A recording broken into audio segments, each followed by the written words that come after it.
Phi Delta Theta in the annual Mud Bowl, a prehistoric form of Big Ten football to be sure, Pro-Magnum perhaps. The Frats battled to a 6-all tie this morning, preceding the contest, played on the plastic grass in the big house up on the hill between two top 25 Big Ten teams.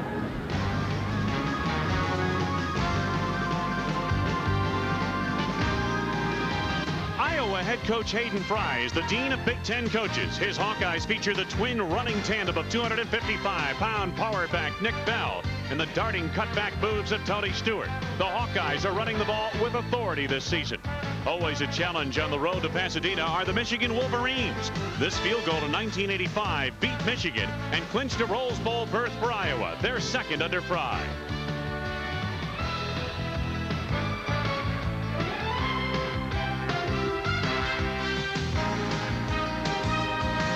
For 20 years, Bo Schembechler marshaled Michigan to 13 Big Ten titles and 194 victories.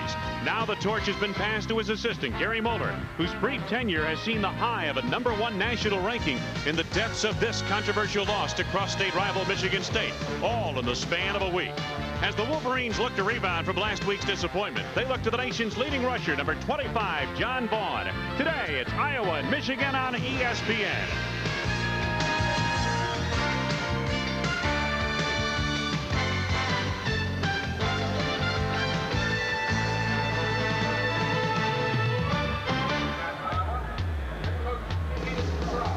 Better than 100,000 on hand to see their beloved Wolverines battle the Iowa Hawkeyes in Big Ten football this afternoon. Underscoring the importance of this game, the standings, Iowa in a logjam atop the Big Ten Conference. Michigan, with that loss to Michigan State, is one game behind. Hi, everybody. I'm Wayne Larrabee with Ben Bennett. You know, Ben, you could argue that Michigan is one play against Notre Dame and one two-point conversion against Michigan State of being undefeated and #1 of the nation. Well, the play you're talking about against Michigan State was a failed two-point conversion with 6 seconds left. Very controversial because Desmond Howard was obviously interfered with. There was no call. He didn't make the catch. They lost the game by 1 point. The big question a lot of people have is, how will that affect their preparation for this Iowa Hawkeye team? We talked with Michigan head coach Gary Moeller about the effect that game had on his team, and no question, it's had a profound effect. Yeah, there's no doubt about it. It does. The big thing is we're 3-2. That's the sad part. And we think we're a better football team than that, but we got to prove it each and every week. Defensively, we've been banged up a little bit, but as I tell the players, there are no excuses. You got to get the job done, and we want to improve our defense some and make sure that our offense, every time they get a scoring opportunity, they take advantage of it. Well, as Coach Moeller has said, injuries have riddled his defense, but offensively, Ben, they've got that big offensive line, the nation's leading rusher, and a tall trigger man back at center. Well, the tall trigger man, Elvis Gerbach, probably the best name in all of college football right now. Last year ranked 13th nationally in passing efficiency. This year, as a full-time starter, has done an outstanding job. He'll be asked to carry a big part of the offensive load today. You know, Hayden Fry's had great quarterbacks in his tenure at Iowa, but the headline grabbers this season are two senior running backs. Well, easily and arguably the best tandem 1-2 punch in the Big Ten and probably in the country. Nick Bell and Tony Stewart. Nick Bell at 6'5", 255 pounds is the bruiser, but he also has the speed to run away from you. Stewart is the slasher. He makes you miss. Both of them can hurt you. These two guys have carried the ball very effectively this year, and they've helped this defense stay off the field. Speaking of defense, you'll see the inside linebackers make a lot of tackles today. The defensive linemen for Iowa have been asked to keep people off of their linebackers. That's so people like Melvin Foster can make all the tackles. 7th on the Hawkeye career tackle list. This is a challenge he gladly accepts. All right, Michigan and Iowa just about set to go. There's a bit of a stalemate in the tunnel. Michigan is waiting for Iowa to come out. Iowa waiting for Michigan to come out, and it looks like the Wolverines are going to be the first to head onto the field here at Michigan Stadium. As I mentioned a week ago, they came out of the field as #1 in the nation, and here are the Wolverines at 3-2.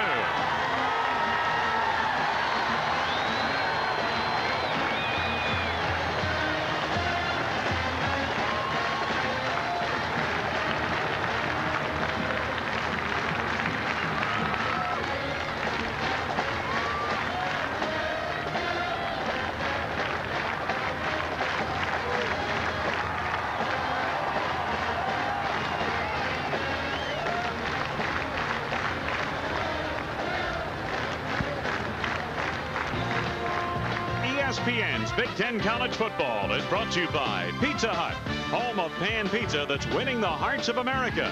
Pizza Hut, making it great. By Showtime, Showtime exclusives. Here you see them, there you don't. And by Truck Guard from Shell. Think any oil will take care of your truck? Think again. Pizza. Ritual of homecoming here in Ann Arbor, the annual Car Bash taking place.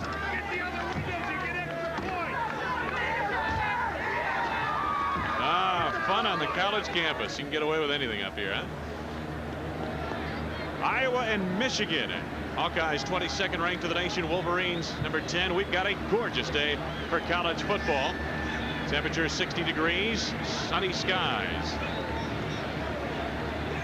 Michigan's won 22 in a row at homecoming, and here's the series. 3 of the 7 Iowa wins in this series have been in the 1980s under Hayden Fry. There's Coach Fry in his 12th year at Iowa, 29th overall. What an outstanding program he has built in Iowa City. Danon Hughes is back deep to receive this kickoff. J.D. Carlson with the approach, and we're underway. Hughes back deep along with Jeff Antella, and the ball hits into the end zone, and it'll be first down for Iowa. Antella may have lost it in the sun. Ben Bennett looking up into the sun that time, trying to shield his eyes. You can see that on the kick. Matt Rogers, who is the son of former Boston Celtics head coach Jimmy Rogers. Jimmy was a 2-time Iowa MVP in basketball. Matt Rogers gets the start at quarterback. He struggled a bit thus far this season. We talked about the twin running backs. Kuyava's the fullback, Nick Bell, and later on you'll see Tony Stewart in the offensive backfield. Hughes and Smith at wide receiver, pretty decent speed. Titley has good athletic ability to get to the seam of the defense.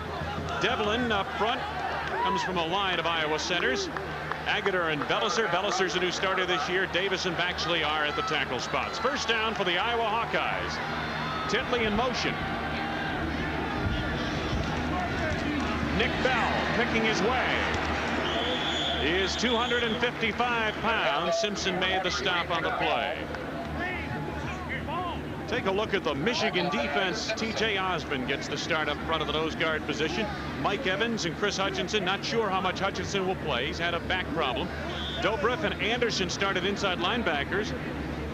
Davis and Simpson are outside. They have struggled a bit thus far this season. Dotton and Key as well have not played the way they would like.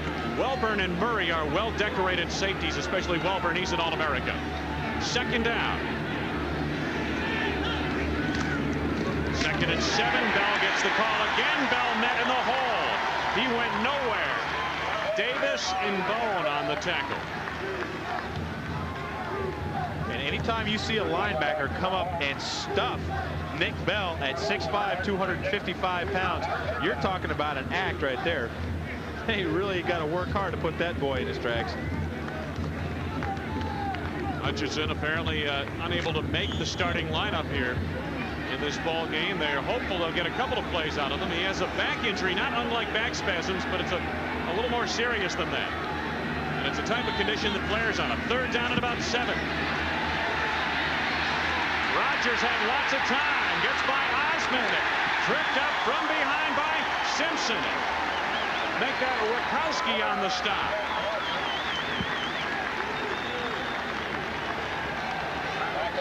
Fourth down for the Hawkeyes, and the Michigan defense that has struggled this season for the most part in comparison to other Michigan defenses heads off the field. 1, 2, 3 and out. Dropping back deep, Trip Welburn averaging 11.8 yards per return. Jim Hyzak on a punt formation for Iowa. Good leverage and distance. Welburn from the 29. Made a good move to get by a defender at the 30. He's out to almost the 35-yard line. Haley made the stop on the play for Iowa. About a 5-yard return off a 48-yard punt. Sears diehard starting lineup. For the Michigan offense, Elvis Gerback, tallest quarterback ever to play at Michigan. Bunch of good blocking fullback. Vaughn leads the nation in rushing. Alexander and Howard are 2 fleet sophomores at wide receiver. Diebold, a solid tight end. Now Now the big offensive line. Elliott has moved over from guard to center to take the place of the injured Steve Everett. Dingman and Kokozo at the guards. Doring and Strepanek are dominant at the tackle positions. Gary Moeller, in his first year at Michigan, his 4th year as a head coach. He was at Illinois for 3 years as head coach. First down for Michigan, just short of the 35. John Vaughn. Eddie Pauley made the hit from behind, a gain of about 6 yards out to the 40-yard line.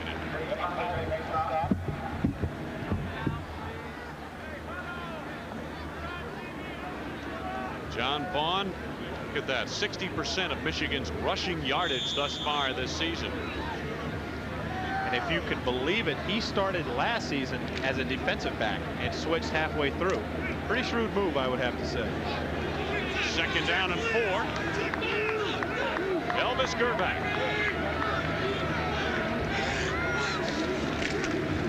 Vaughn again. Got a sliver of an opening into the clear.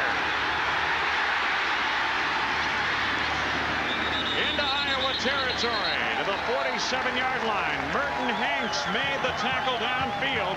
13-yard gain. One of the things that's extremely impressive about John Vaughn, not only his power, but watch how he utilizes his blockers downfield. You see him make the cut to the outside, the quick stiff arm. He's trying to use his wide receivers, let his linemen come downfield, anybody he can to get out in front of him. He uses them very, very well. 46-yard line of Iowa, Michigan on the attack. Vaughn, a sophomore from Florissant, Missouri. Receivers form a slot to the top of your screen. Grbac off play action. Oh man, Derek Alexander took quite a pop from Merton Hanks. Inside the 45, near the 43-yard line, gain of about 4 yards. The Iowa defense. Rod Davis gets the start up front, a tough nose tackle. Ruland and Johnson. Johnson an all preseason All-America. Santos and Smith. Smith is the guy they'll drop back in coverage. Derby and Foster, the 2 leading tacklers. Hanks and Pauley. Hanks is all Big Ten. You saw him make the hit a moment ago. And the safeties are efficient. Wise and Book. Second down, about 6.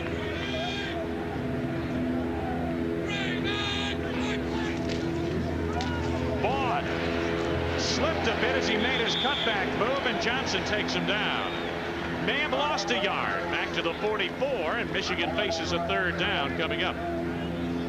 Leroy Smith was also there. Hayden Fry's team off to a 4-1-1 start.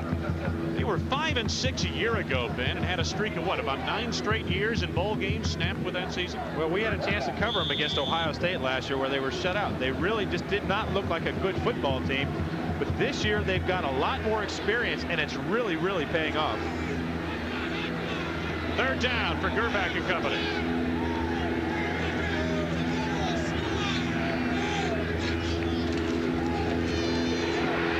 Smith pressuring the quarterback. Good roll by Grbac, and Van Dyne is close to the 1st down. He may be just short near the 37-yard line. Wise made the stop on the play. There's a penalty marker down to the near side.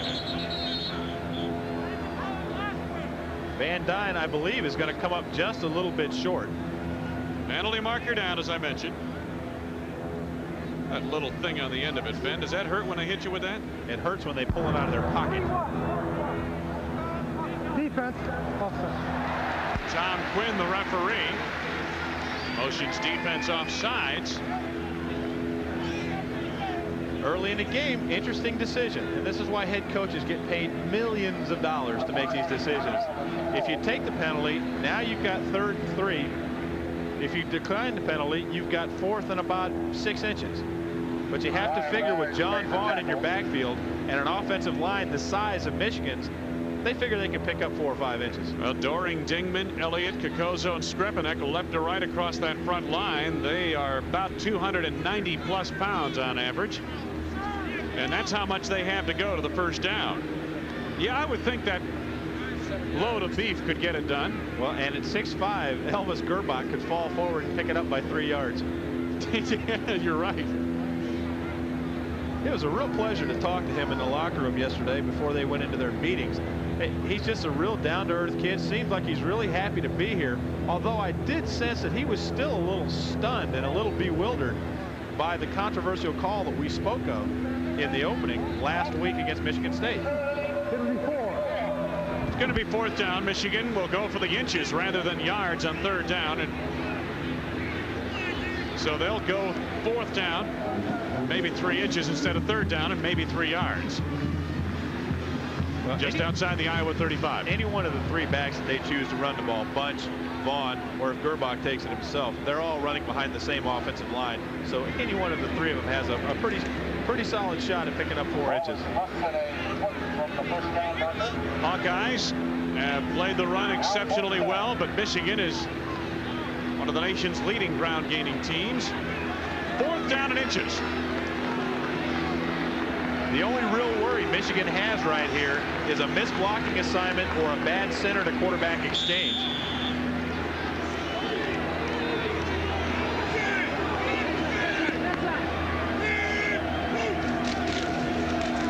Bunch. Jared Bunch gets more than a few inches. He got a couple of yards down to the 35-yard line. Jim Johnson made the stop. Johnson, preseason All-America, but because of the Iowa scheme up front, he's not getting the kind of stats he had a year ago. Look at the offensive line surge, and then look at the knockout blow by Gerard Bunch. That's a shot right there. We won't call Bunch's name a whole bunch today for running the football, but we will call it for blocking for John Vaughn. He'll be one of the unsung heroes as he knocks people out, just like he did right there, opening up holes for Vaughn. 1st down for Michigan at the 35 of Iowa. Alexander in motion. Bunch makes a spin move and then is covered up on the play. I believe Foster grabbed his shirt and wouldn't let go. Ruland and Smith were also there on the stop. Johnson in the middle of the fray as well. The team captain also has 34 tackles for a loss in his career. Never gives up, hangs on to the foot, the shirt, anything you can hang on to, grab and squeeze. Pick up a 3, 2nd and 7 coming up for the Wolverines. Gerbach, a sophomore from Willoughby Hills, Ohio. Eddie Leggett in motion. Desmond Howard in the flat with some blocking. Leroy Smith made the stop short of the 1st down, but inside the Iowa 30-yard line near the 27. Desmond Howard has had an outstanding season thus far and had a big game last week. 275 all-purpose yards, including a 95-yard touchdown return on a kick. That was only the 6th kickoff return for a touchdown in Michigan history. Howard comes to the sidelines. Yale Van Dyne heads into the lineup. There's Desmond Howard. Had an opportunity to visit with him. 3rd down for Michigan. About 2 yards to go.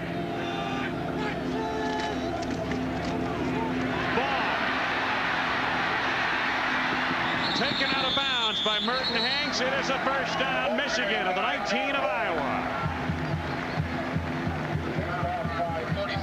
So the Vaughn Express continues to roll. He's averaging 166 yards a game, rushing to lead the nation. Averaging 7.1 yards per carry, and that would set a Michigan record if he's able to keep it at that level or thereabouts. And the amazing thing about it is when you look back at a couple of his early games, he ran for 201 yards against Notre Dame. That's not a patsy defense. That's not Division I AA. That's a former national champion and a very, very powerful football team. 1st down, Michigan just inside the Iowa 19.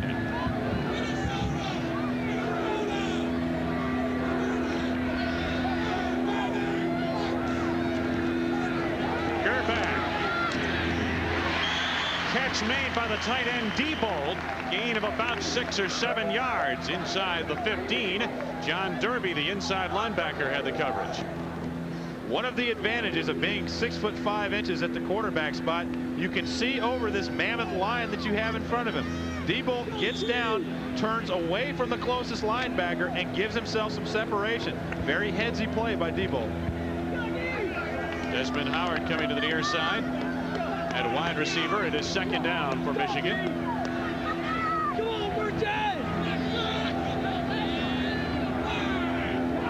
motion from wide receiver Yale Van Dyne. Vaughn running hard down to the 10-yard line. He's about 1.5 yards short of that first down. Ruland made the stop on the defensive line. Talked about Jim Johnson and, of course, Matt Ruland. They had better stats, Ben, in terms of number of tackles and tackles for losses last year, but the emphasis, and you mentioned it a little bit in the open, has changed for Iowa. They want those down linemen to tie up blockers and allow the linebackers to flow to the football. And in case in point being, the 2 leading tacklers for Iowa are their inside linebackers, Foster and Derby. Very similar to what Michigan State did with Percy Snow in the 4-3 stunt defense. The defense was designed for him to make the tackles, and he had a bunch of them. Wishbone look in the backfield behind Gerbach. Bernie Leggett slipped and fell back at the 11-yard line. He got back to the line of scrimmage, no farther. That slip on the Michigan turf may force a field goal opportunity here.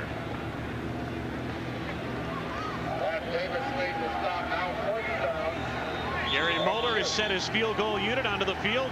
J.D. Carlson, a junior from Tallahassee, Florida. He's not had a great season. This will be about a 28-yard field goal attempt inside the 30. He's 2 of 3 this year, 5 of 6 in his career. Blocked on the play. Blocked by Merton Hanks, I believe. Hanks coming in from the near side, blocked it cleanly. And the Hawkeyes have absorbed the initial Michigan offensive burst of the afternoon and held the Wolverines off the board. There's also a bobble on the snap here. You can see the ball didn't get down quick enough, and because of the angle that Michigan was forced to kick that football towards the uprights, Hanks has the better angle to come in and block it. Look at him leave his feet and get his hands on it. This guy is a kick block specialist, and he is the emotional leader of this Iowa Hawkeye defense. 7th kick block of his career, setting an Iowa record. ESPN's Big Ten College Football is brought to you by BMW, the ultimate driving machine. To arrange a thorough test drive, simply phone your nearest BMW dealer. And by Michelob Dry Beer. Once you experience the bold taste with no aftertaste, there's no going back. Wayne Larrivee, Ben Bennett, the Iowa Hawkeyes, their big scoring period really is the first one of the big scoring periods for Iowa is the second period. They usually get off to a slow start in the first, being outscored 28-10. Rogers back to throw over the middle. Titley, the tight end.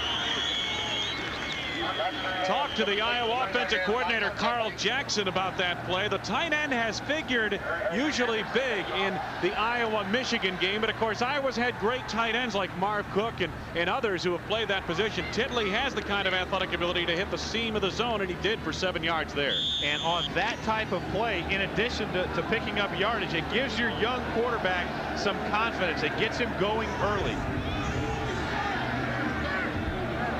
Rogers, a junior from Walpole, Massachusetts.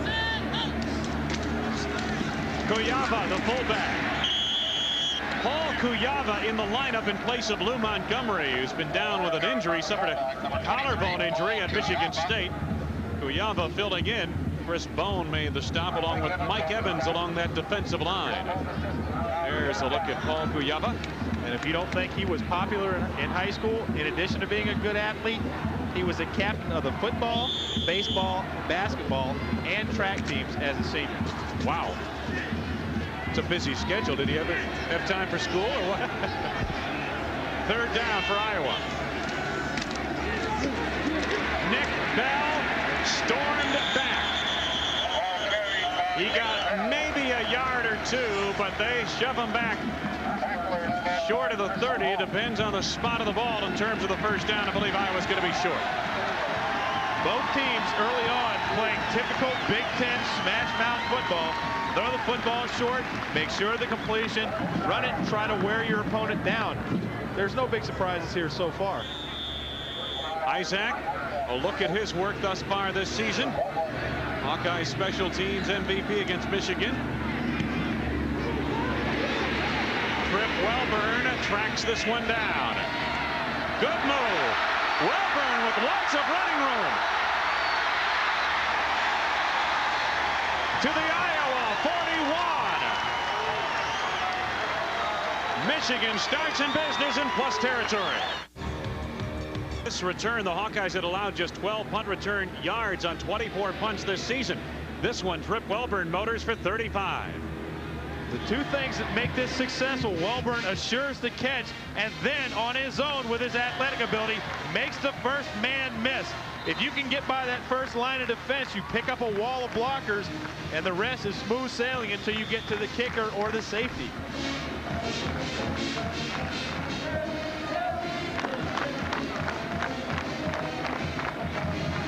First down for Michigan to the 41 of Iowa.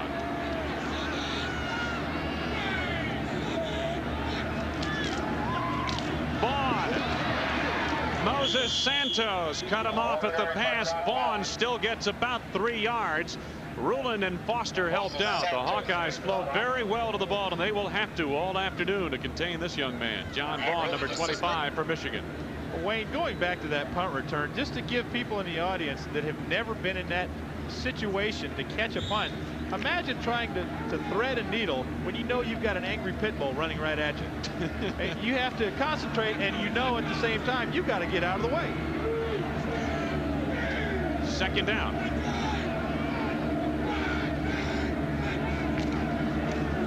Off play action to Vaughn. Gerbach. Bunch is nailed in the flat on the far side. And it was Merton Hanks, the all Big Ten cornerback, who made the play. May have lost a yard on that. Well played by a senior. There's a look at Jim Harbaugh, Chicago Bears quarterback. He holds some Michigan records. Played for Bo Schembechler, and I think under Bo was probably Michigan's most successful passer in the Bo Schembechler era. And you say that with an asterisk beside it. Successful passer at Michigan is almost kind of contradiction of terms. Whoa. Under Bo. Third down and 8. It's a different story under Moeller. Gerbach to the air. Going deep. Alexander!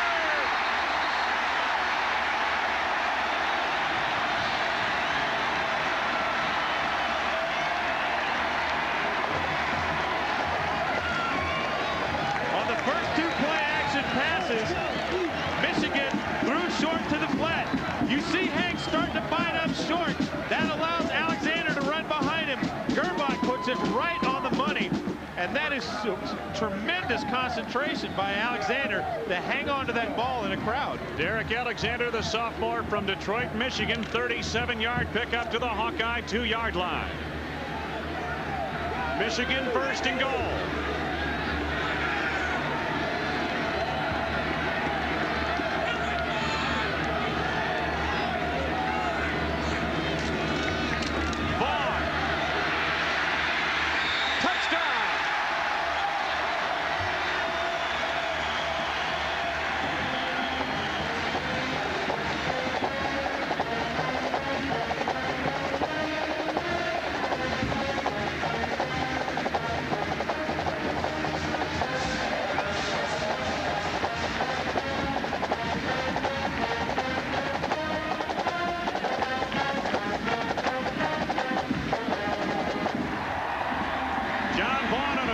Touchdown run, and Hayden Fry's team is down by 6.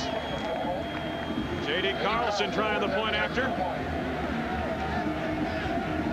Carlson is 22 of 22 on PATs thus far this season. And Solom on the hold, the backup quarterback, and the kick is good. The Michigan Wolverines, with 2:10 left to go in the first, have struck first.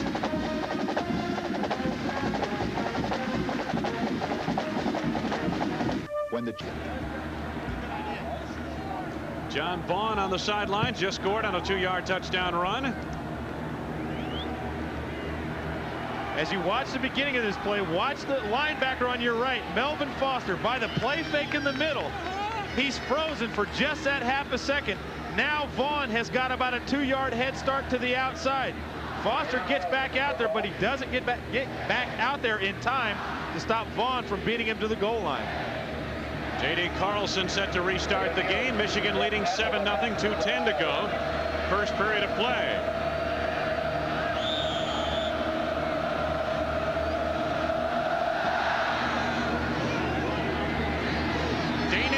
Hughes from the 9.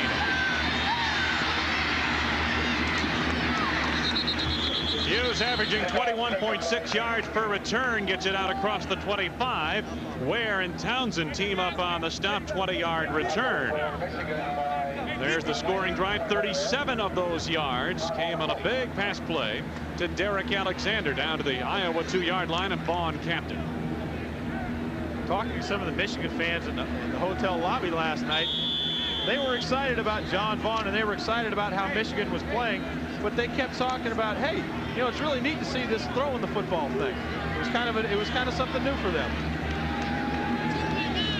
From the 29, first down for Iowa. Rogers, Danon Hughes, a gain of almost 10 yards. Let's head back to the studio. Tim Brando for an update. Wayne, at Alumni Stadium, BC was leading 14-7 in the second quarter, and Tony Sacco seemingly improves every week, has plenty of time, and then scrambles forward to hit Terry Smith, one of his favorite targets. That ties the game at 14 in the second quarter. Very important game for Jack Bucknell. Let's get back to you guys. Eagles hanging tough in the early going there with Penn State. Sacco is your typical Penn State QB. They go to the steel mill somewhere and they pull this kid out, and he doesn't do anything glamorous. He just wins football games. Looks like the Hawkeyes are inches short. And Rogers has come out and hit, what, his first 2 passes of the day. Hayden Pride talking with Sean Smith on the sidelines, a senior from Inglewood, California, and wide receiver. We mentioned, Coach Moeller. Really, the passing game has changed. They've expanded it a little bit more. They're still getting 60% of their offense is Michigan on the ground. 40% of it is through the air, and it's where they're calling their pass plays that's a little bit different from what they were able to do under Bo. Well, when you run the football as effectively as Michigan does, it makes your play action deadly. He does not, for the first time in a long time, have an option-capable quarterback. Gerback is a straight drop-back passer. Good cadence call by Rogers, and I believe he pulled Michigan off sides unless there was some movement on that Iowa offensive line to begin with. Rogers utilizing what's known in the business as a voice inflection. The penalty against Michigan. And that really, in a lot of programs, has become a lost art.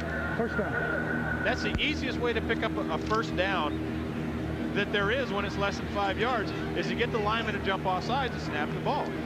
Not a lot of quarterbacks use that as effectively as they should. From the 44-yard line now, Hawkeyes in their own territory, trailing 7-0. We are late first period of play at Michigan Stadium. First down. Rogers, that sideline pattern again. John Falloon back off the injury list, has a first down into Michigan territory to the Wolverine 42. Welburn and Dotton respond to the secondary.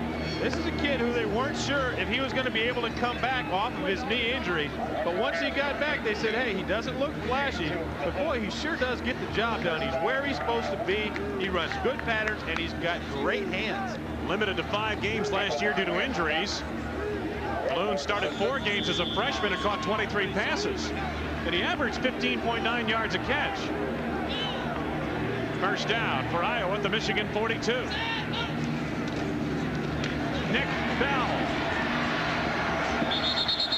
And when that locomotive gets a head of steam going down the tracks, it's hard to steer him anywhere. Chris Bowen able to steer him to the chalk marks. It's amazing when you look at Nick Bell at 6'3", 255 pounds. Now, to give you an idea about his size, there are only 2 players on the 22 too deep on Michigan that weigh more than him. Only 2 players. And then you throw in the fact that this guy runs a 4.5 40, and he's a great receiver. Hayden Fry says a lot of people recruited Nick Bell. They wanted to turn him into a lineman maybe, or a linebacker, or move him up to the defensive line. And Nick said, all he said was, I want to run the ball. Hayden wanted to turn him into a defensive lineman too, and Nick said, I want to run the ball. And Hayden said, well, son, you go ahead and run the ball. And that's what he's been doing ever since. Actually, what he said was, I want to run the ball. First down. Looking down upon Coach Fry as he spoke. It is a first down. Interesting about Nick Bell. He has overcome a lot in his Iowa career. Michigan 31. Not only does he break the stereotype of running backs, but he came into Iowa with a learning disability similar to, although not dyslexia. He has overcome that, become a very fine student, and is a model student athlete for this Iowa program, in addition to being an all Big Ten running back. Well, I'm glad things like that finally get to be spoken on TV, because the label dumb jock is carried around so often, and it's ridiculous because these guys are great students as well as great football players. Bell, ooh, down he goes. Man, he didn't have time to get the locomotive going, and David Key made sure he was stopped before they put the throttle in forward gear. Good hit by Key. A loss on that play of 3. David Key gives up 53 pounds to Nick Bell. But at that point, he really wasn't thinking about that. The pitch to Bell. Bell never really gets a chance to get his wheels turned upfield. The hit you can't see, but you could feel all the way up here. Second down. About 12. Bell in motion. Rogers to Hughes, gets a block from Bell. Trip Welburn, the all Big Ten defensive safety, makes the tackle at the 29-yard line. Gain of about 4, but it could have been a lot more had Welburn not responded. Well, that's why this guy was a first-team Kodak AP UPI All-American last year. He's just the type of player that does everything you want and more. He's also a Jim Thorpe Award finalist given to the best defensive back in the country. And I think Michigan has an argument that he should win this thing. Time winding down, first period. Time left in the lower right-hand corner of your screen. Third down. Rogers under pressure. Dumps it off in the general direction of Titley. Martin Davis was bearing in a hurry on the pass rush pressure, number 86. Michigan taking a chance, disguising their coverage and coming with a blitz. They got all over Rogers. He had no time to throw the football. You can see the linebacker stunning there. They're picked up, but other guys get free and get their hands all over Rogers. Boy, those hurt right there, folks. Skillett will try a field goal here. Jeff Skillett, a junior from Silvis, Illinois.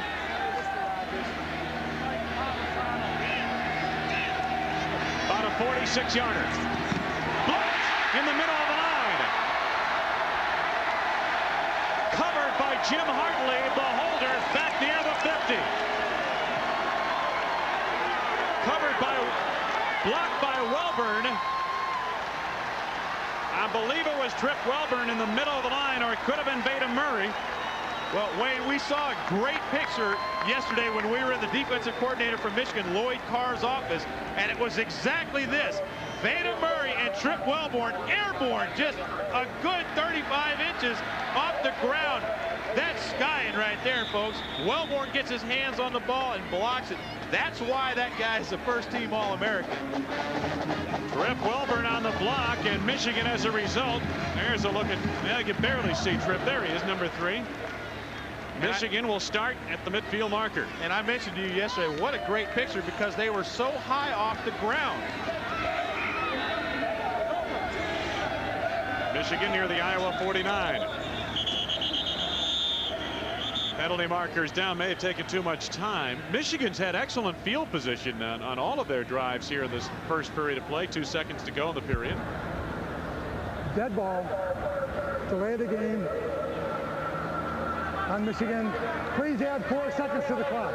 4 seconds. Michigan started their first drive on the Michigan 34, their next drive on the Iowa 41, and now at the Iowa 49-yard line. Gary Moeller not too happy with the fact that his team wasn't ready to go. Interesting arithmetic. 2 seconds left on the clock. He said add 4 seconds, and we're at 4 seconds. First down at 15 for Michigan. Yale Van Dyne, a wide receiver in motion.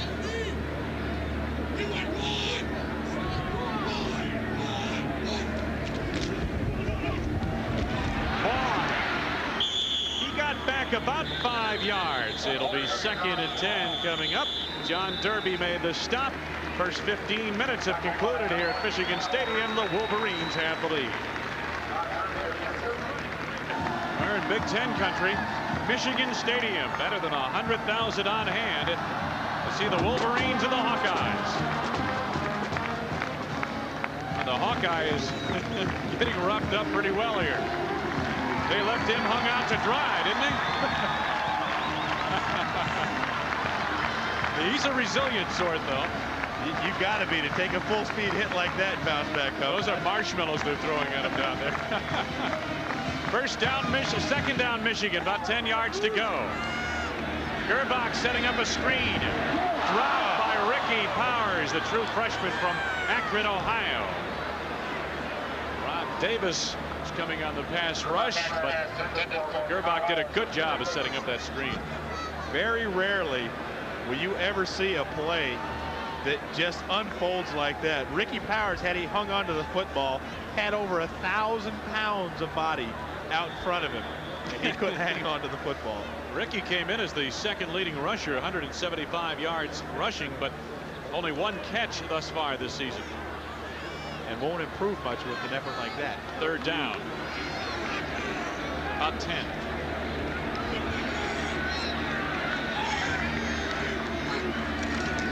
Gerbach on the short drop, hits Howard in the seam. First down, Michigan inside the Hawkeye 40 near the 37-yard line. Scott Plate made the stop. His brother Todd plays for the Michigan Wolverines. Just a quick look-in pattern. Gerbach hits Howard right on the numbers, and Magic, as he is nicknamed, makes the grab and falls forward for first down yardage.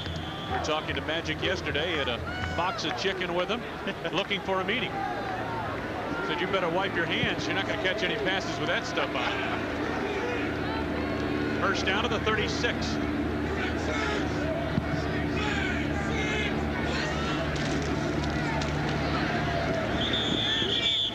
Not a lot there for Powers on the carry. Got maybe two. Plate and Ruland on the stop.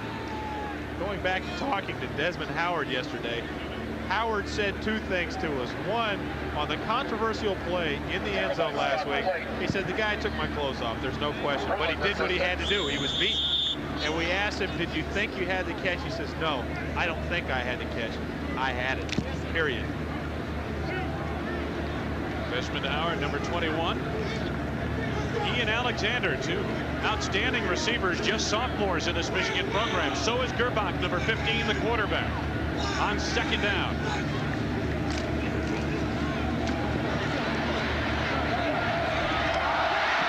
Howard was out of play, but what a catch! Wow!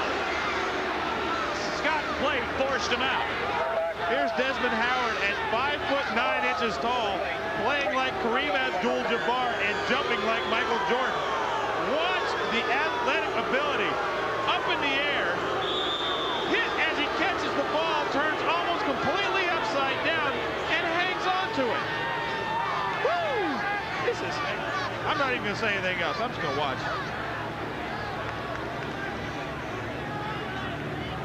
Third down, Michigan, 8 yards to go.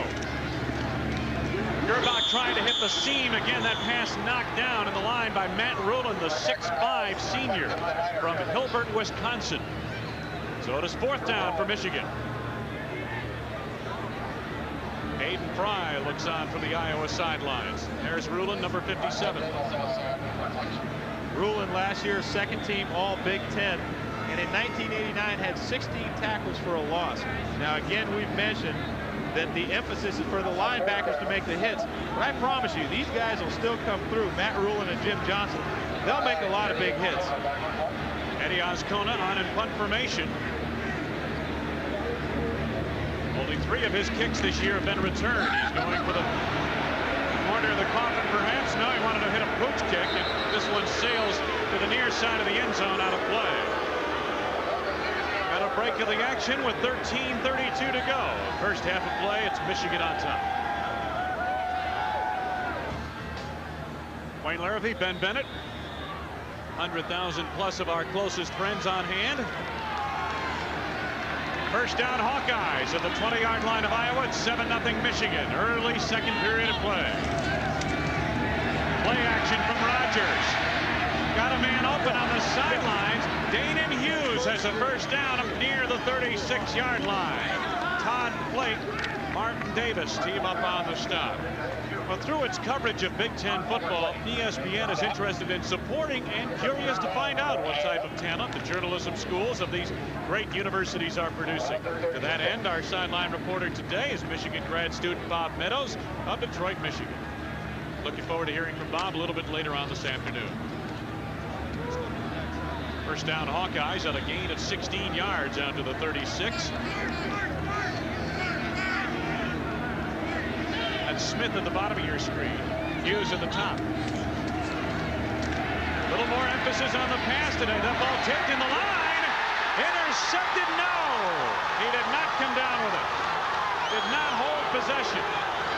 Tipped by T.J. Osmond and nearly intercepted by another defensive lineman. It might have been Alex Marshall. Let's see if we can pick it up here, Ben. Defensive linemen are taught if you can't get to the quarterback, get your hands up, because this is what can happen. The ball tipped in the line. Michigan almost comes up with a crucial turnover. Now, I don't know that he didn't have that. That's a very difficult call, especially from this angle. That was a great effort. Alex Marshall with the effort and trying to intercept. 2nd and 10, Rogers. Stewart. Tony Stewart on a gain of about 10 yards out to the 46. Chris Bone put him away. Stewart operating in the shadow of Nick Bell, but Stewart a fine receiver and runner in his own right. Last week he rushed for 124 yards against Wisconsin and was the first sophomore in Iowa history to run for more than 1,000 yards. All right, Wayne, here you go. First big measurement of the day. You get to make the call. It looks to me like from the spot of the ball, they're there. They've got it. Where's my eyes? Drum roll, please. First down. That's why you're a highly trained professional. That's why you get the big money. Yeah, right. This the start of a triple-header coming up. Alabama and Tennessee at 4 o'clock Eastern time from the SEC. And that'll be followed by Florida State and Auburn. A couple of good battles down south. It's going to be a little bit warmer down there than it is up here. It's the upper 50s, maybe 60 degrees. Supposed to top out at here. Crisp, clear, beautiful day in Michigan. Rogers. A lot of time.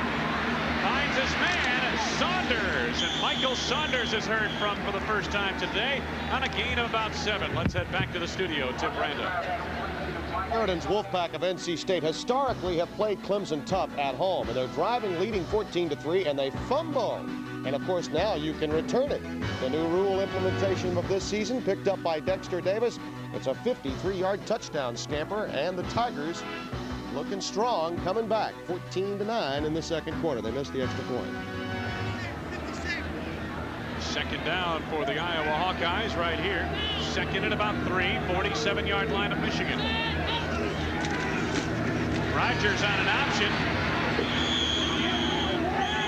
Penalty marker flies on the far sideline in front of the Iowa bench as Stewart is edged out of bounds by Anderson and Rakowski. I think you're going to have a late hit. He looked like he was out of bounds and took a pretty good shot. Yeah, it looked like Murray. Looked like the bodies were flying at him a little bit late. Personal foul against Michigan. Rogers makes the late pitch. Stewart out of bounds, boom, and then takes another hit for Murray. Now I'm going to have to side with Veda Murray there. He was still tight-roping the sidelines. That's a very, very difficult call. And it's not like he pulled an Andre Waters and went after his knees or something. Defense, automatic first down.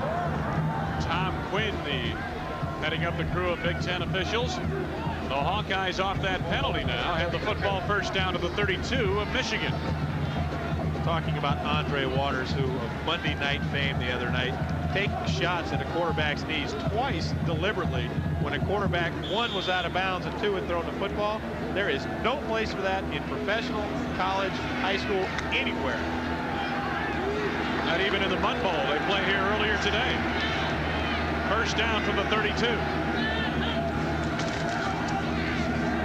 Good play action by Rodgers.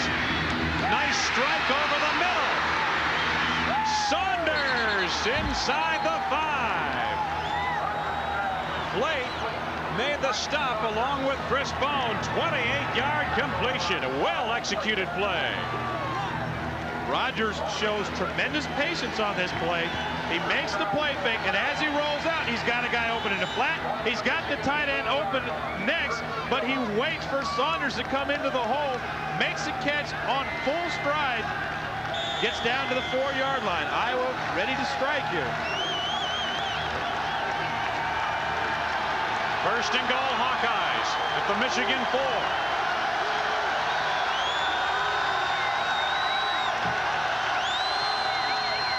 Rodgers off the fake pitch. Wide open in the end zone. Damon Hughes for the touchdown.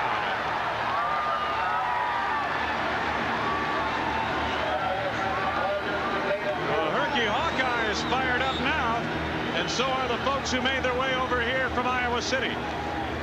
2 consecutive plays where poise and patience has paid off for Matt Rodgers. He wanted to hit Hughes initially. Hughes was covered. He looked to another receiver and came back. That's pretty tough. Try to say that 3 times fast. Poise and patience pays off. Try to say that after an hour at a frat party. Skillett puts it through the uprights, and the Hawkeyes, with 11:25 to go in the first half, have caught the Wolverines. A quarterback will get anxious down here close to the goal line because he doesn't have a lot of room to work. Watch Rodgers' feet. You can see initially he wanted to hit Damon Hughes in the first hole. Hughes wasn't open in the first hole. He waited, had good protection, delivered the ball right on the money. And Rodgers has done that for most of this afternoon. He's been throwing the football extremely well. 7 plays, 80 yards. Hayden Fry told us yesterday, he said, hey, when you get inside the 20 at Michigan, you better score in a hurry. They got inside the 20. 1 play later, they were in the end zone. That's pretty much how you draw it up if you're a head coach. Ask and ye shall receive. Jeff Skillett on the kickoff. Howard and Alexander back deep for Michigan.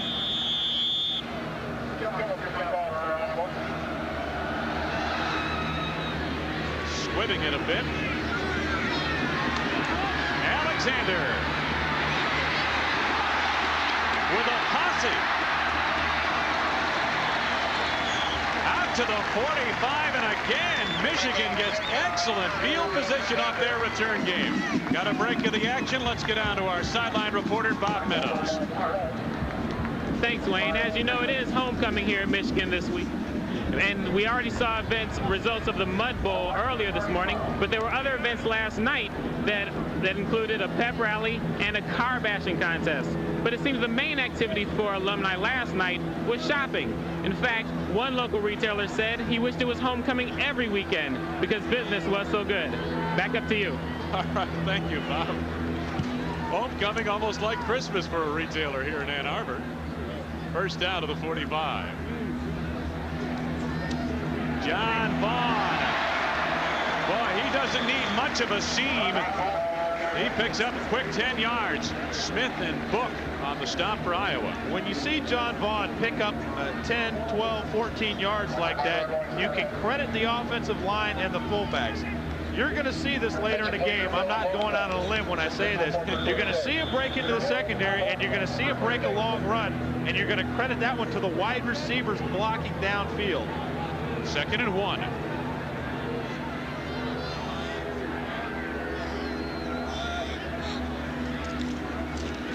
Vaughn again.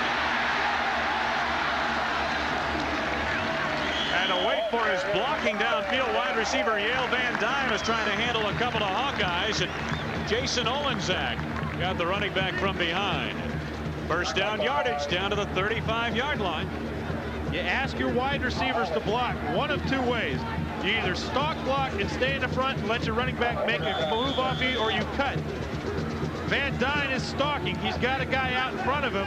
Unfortunately, Vaughn couldn't decide which way to go and then decided to run over Van Dyne. From the 35, first down. There's a look at Vaughn's work, 60 yards already.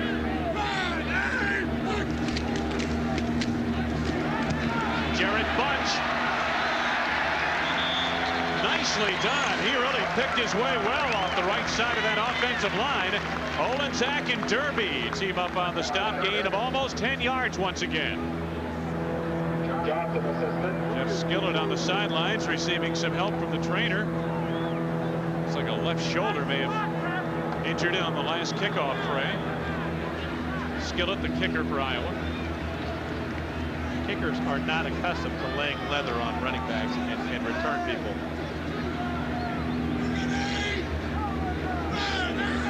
Second down, Michigan. You're back to Vaughn. Brought down to the open field by Doug Book, sophomore from Keystone, Iowa. Came into the game with 28 tackles, and Vaughn continues to roll up the yardage. Then another first down for Michigan. Vaughn runs the football like George Foreman punches people. There's never that one huge devastating punch, but it's just a bunch of heavy blows that just rain down on you constantly. You know they're coming, and there's really not much you can do but get out of the way. Iowa has got to find a way to get penetration and break up the blocking schemes of Michigan.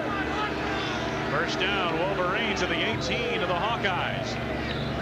Gerbach and company coming right at you. Vaughn inside the 15 down to about the 11-yard line on a gain of about 7 yards. Polly and Foster on the stop, and that Michigan offensive line just taking control of this second period now. Running behind preseason All-American Greg Skrepenek. And you can see again the block out front by Bunch. Brings Vaughn into the second layer of defense. He's been doing it all day. Credit the line and credit Bunch. Vaughn is 5'11", well-built, 200 pounds. When he gets on a DB at about 195, it's no match.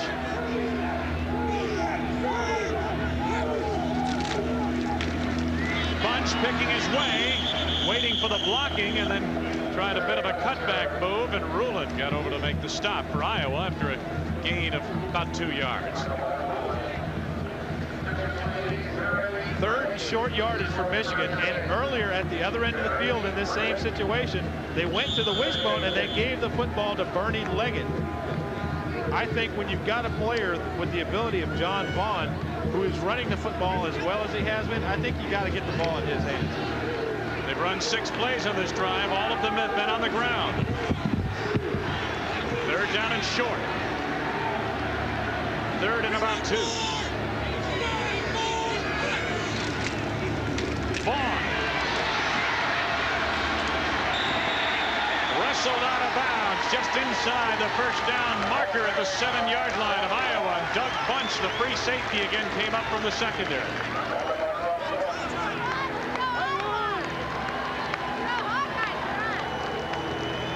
Aiden Fry, all he could do is pace anxiously. His team defensively has been solid this season, but this is probably the best power team he's faced thus far this season. They played Miami earlier. Miami's more known for the finesse game. Well, they finesse you with their incredible athletic ability, size, and speed. Michigan hit you with their incredible size and power. Talking about the Iowa defense, last weekend against Wisconsin in the second half, they completely shut the Badgers down. The Badgers never got past their own 36-yard line. They only had the ball for 8 plays and 37 yards in the entire second half. First and goal, Michigan at the Iowa 7. Out of the wishbone. Allen Jefferson. Touchdown!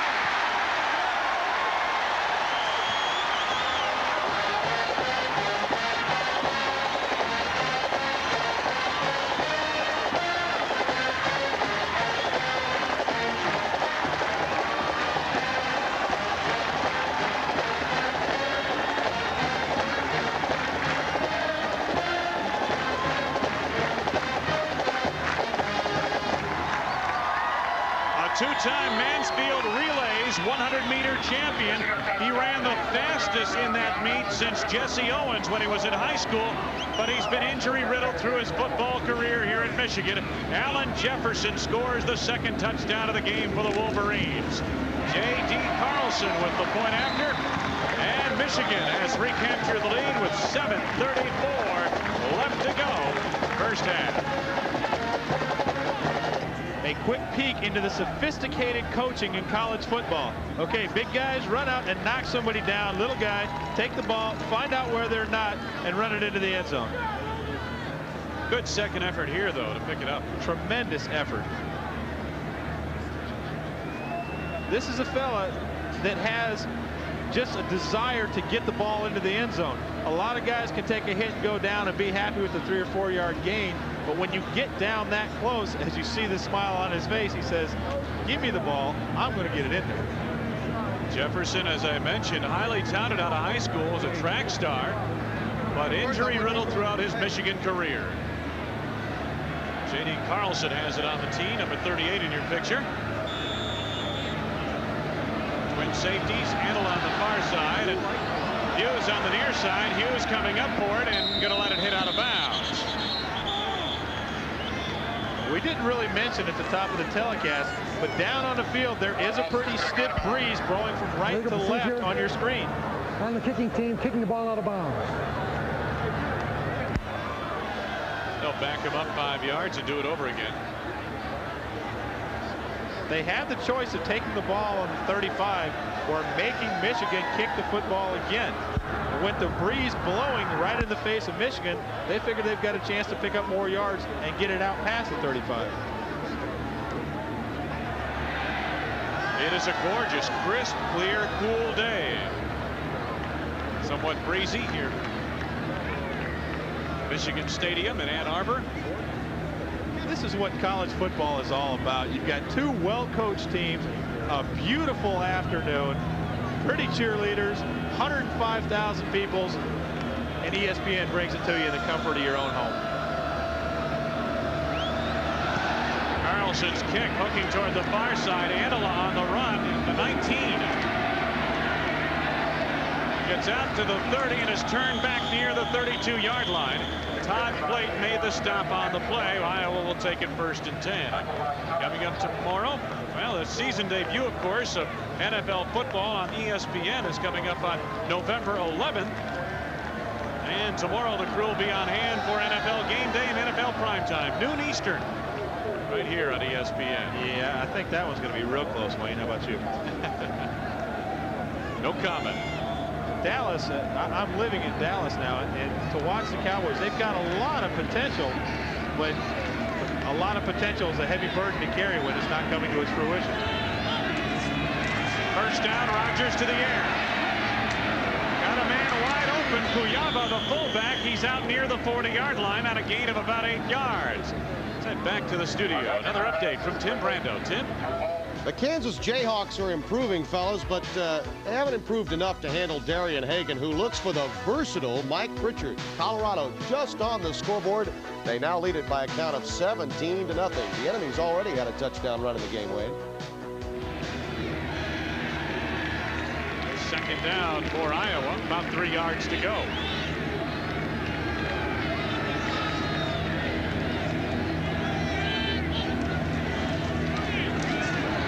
Good call. Stewart just couldn't escape to the outside. He was about a man or two away. Osmond recovered quickly on the defensive line along with Martin Davis, and Welburn was also there. That looked like it set up really well at the start of the play. Only got about a yard out of it, leaving a 3rd down. Yeah, they're very close enough apparently for a measurement.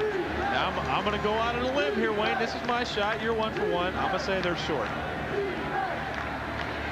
We've had several measurements today in this first half, but thus far only one that I've challenged you on. There you go. Now remember, folks, we're professionals. Don't try this at home. Don't try that at home either, because you'll knock over the lamp. I think this is what's known as the country's most substantial wave.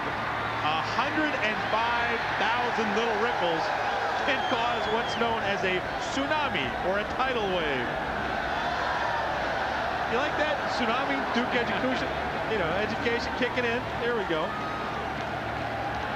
Hawkeyes will have a 3rd down and short coming up.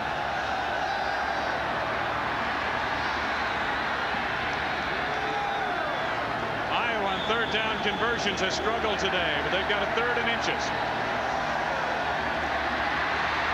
No, Rodgers, second effort. I still don't think he got it. Well, I tell you, they really pushed back the offensive line and backed up man Rodgers for a moment. The key in short yardage is to get underneath the shoulder pads of your opponent. Michigan got underneath the pads, had a super surge, and you could see Rodgers as he went to go on the quarterback sneak actually got pushed backwards by the lineman. As he starts to go in, boom, there it is. TJ Osmond in the middle, getting underneath center Mike Devlin and pushing the entire pack backwards. Chris Bone was also there, and second effort by Rodgers did get that first down as he reached the football out.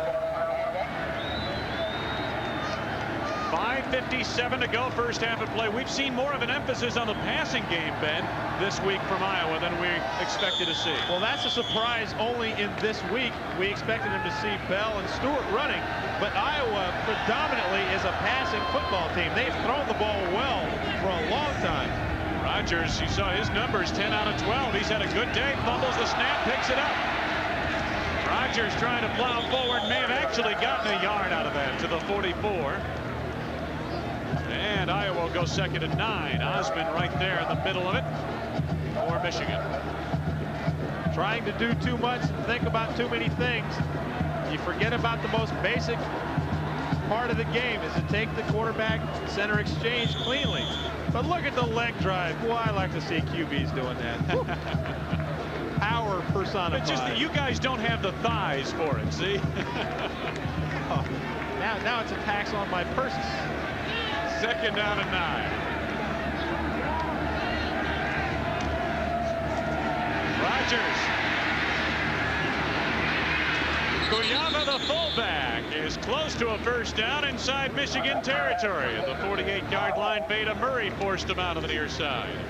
It'll be third down at about a yard. Exactly the same pass play that set up Iowa's only touchdown in this second quarter. This time, Rodgers saw that Kuyava was open early, hit him in the flat, and gave him the opportunity to turn up. As they spotted at the 49, it's actually third and 2. Good place here to change up your count, try to get Michigan to jump off sides, and possibly get a free play.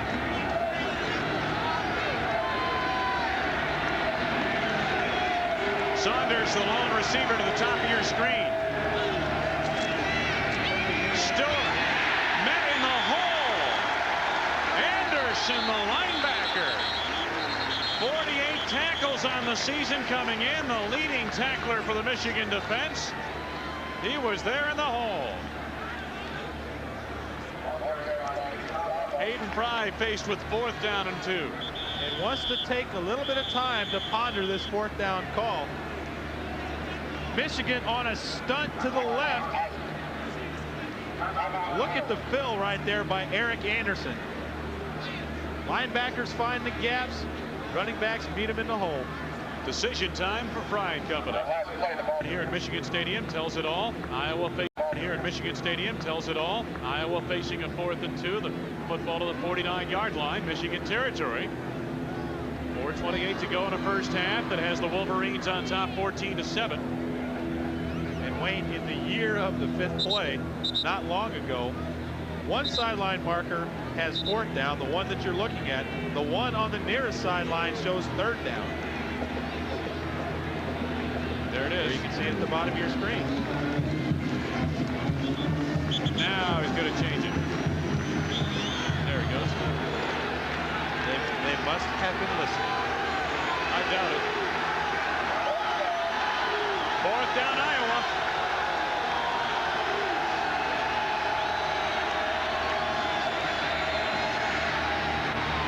Titley, the tight end.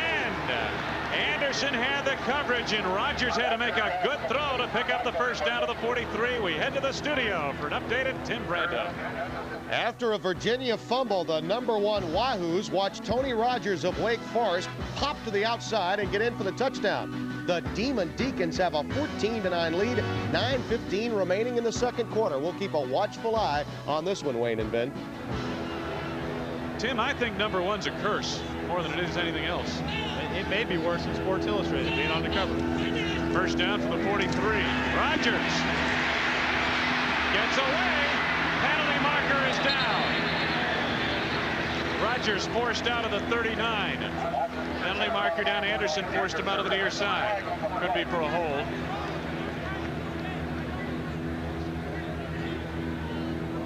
When quarterbacks start to scramble around, linemen don't know where they are and get out of position. They try to make things up. You'll see Rodgers come back with the play fake. Michigan has their linebackers all coming.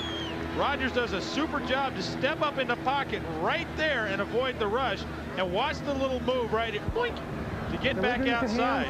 On the defense. Maybe on Greg Agater, number 75. Looked like he was in the, at least in the picture we saw, pushing from behind, and so that will wipe out the Iowa gain. Now they said illegal use of the hands on the defense. Illegal use of the hands. Previous spot foul, 10 yards. So now they've corrected it. Said offense.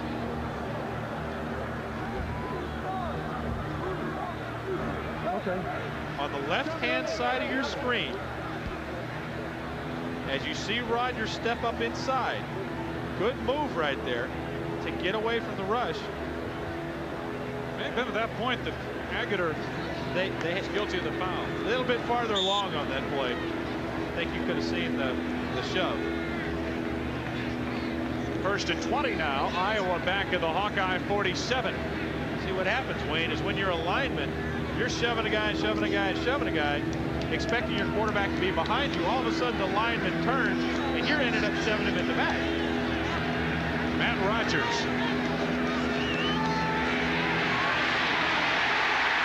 Evans on the sack as Rodgers slipped. Hawkeyes going backward now. Loss of about 8. The difference in these two plays from the quarterback position, defensive linemen rush for where the quarterback is supposed to be. Earlier, you saw Rodgers set up and then move forward in the pocket to avoid the rush.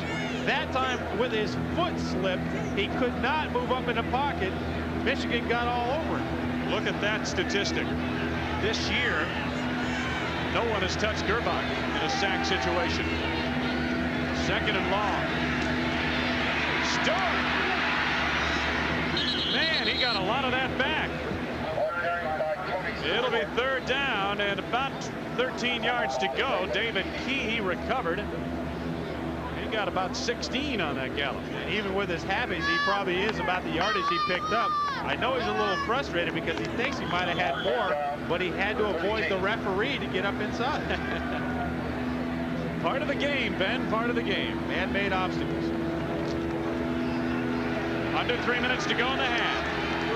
Hawkeyes trying to pick up a 3rd and 13.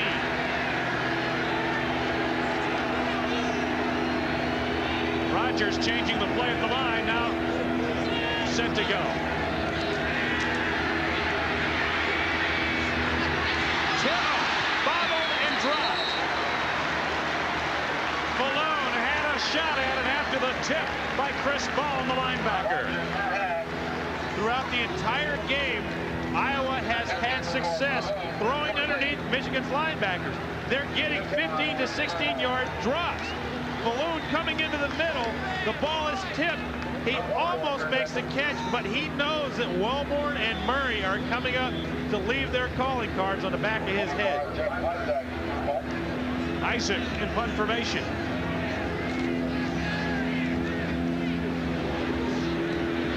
Trying to pooch it into the corner.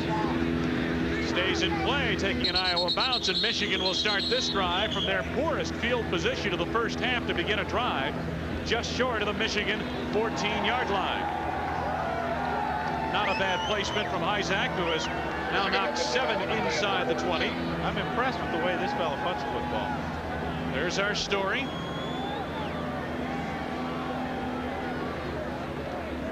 It is a first down now for Michigan. Hayden Fry's team trailing by 7. They hung with Miami for the better part of 3 periods down at the Orange Bowl earlier this year. And Hayden says this is a much better Iowa team right now than it was back in September. And the reason for the improvement from last year, all of the coaches have said because guys are older, stronger, and smarter.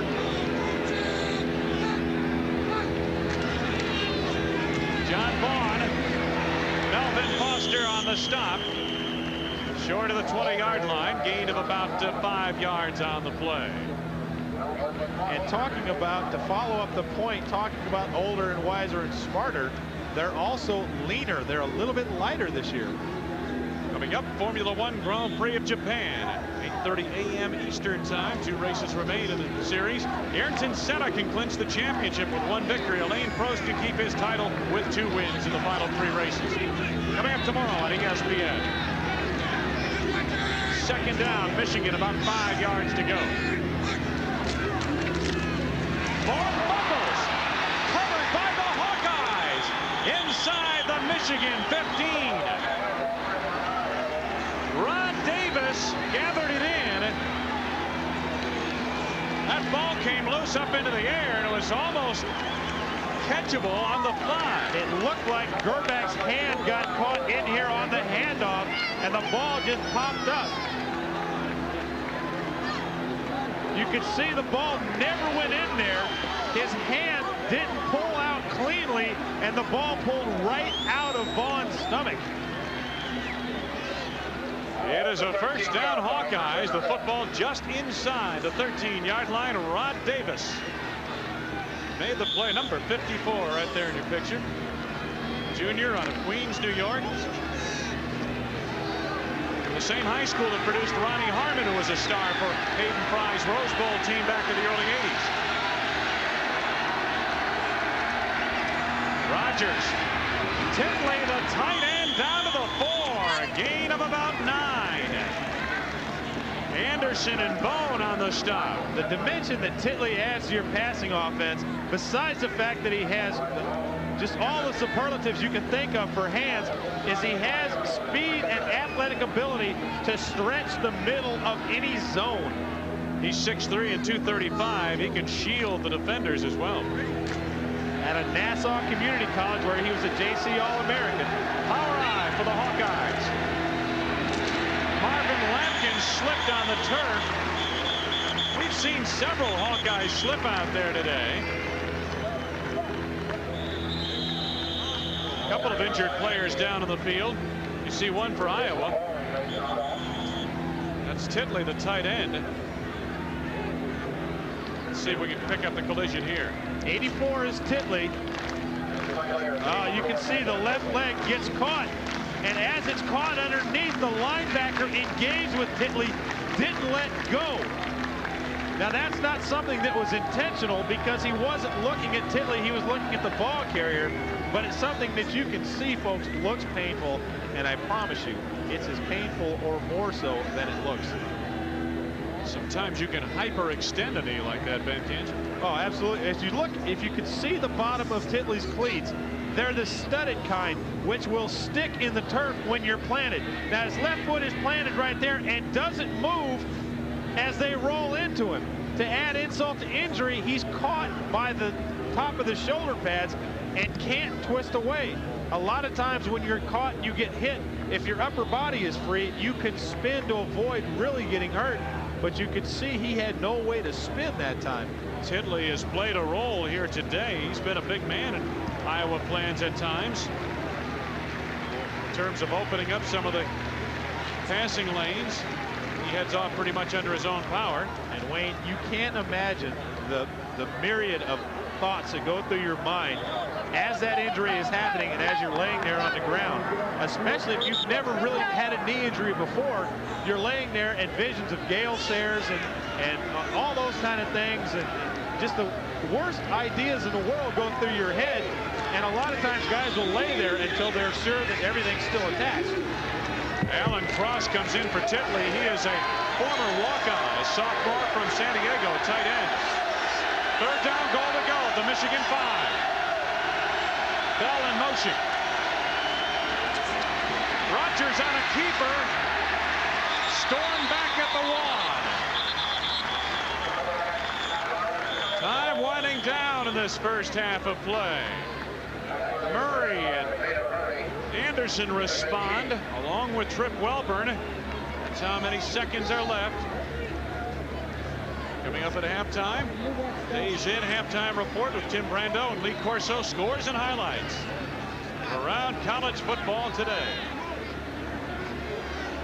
Hawkeyes are facing fourth and make that a first down as they pick up that first down at the 1-yard line. First down and goal to go.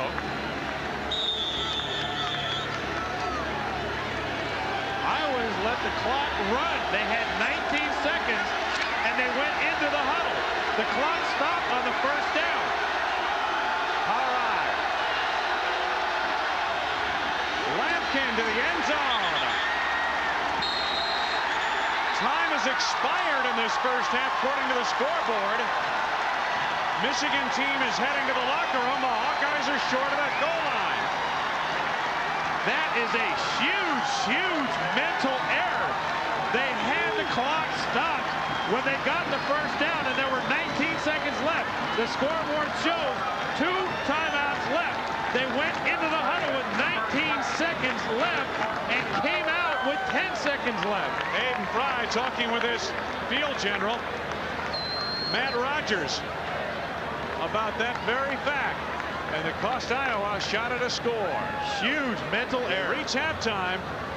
Michigan leads it 14-7. Numbers pretty close indeed. Numbers pretty close indeed. Time of possession, though, in terms of this football game, Iowa held the football longer than did Michigan, 15-16 to 14-44. Iowa had a big advantage in passing yardage in that first half, Michigan having its big edge on the ground. Interesting first half play, to say the least. I would have to say, yeah, interesting would be the operative word here. The key to the time of possession is that Rogers has been throwing the football short, passes that he can complete. He's completed over 80% at 13 out of 16. The first play here is the famous tongue twister play where poise and patience pays off. You see him initially want to throw to the flat.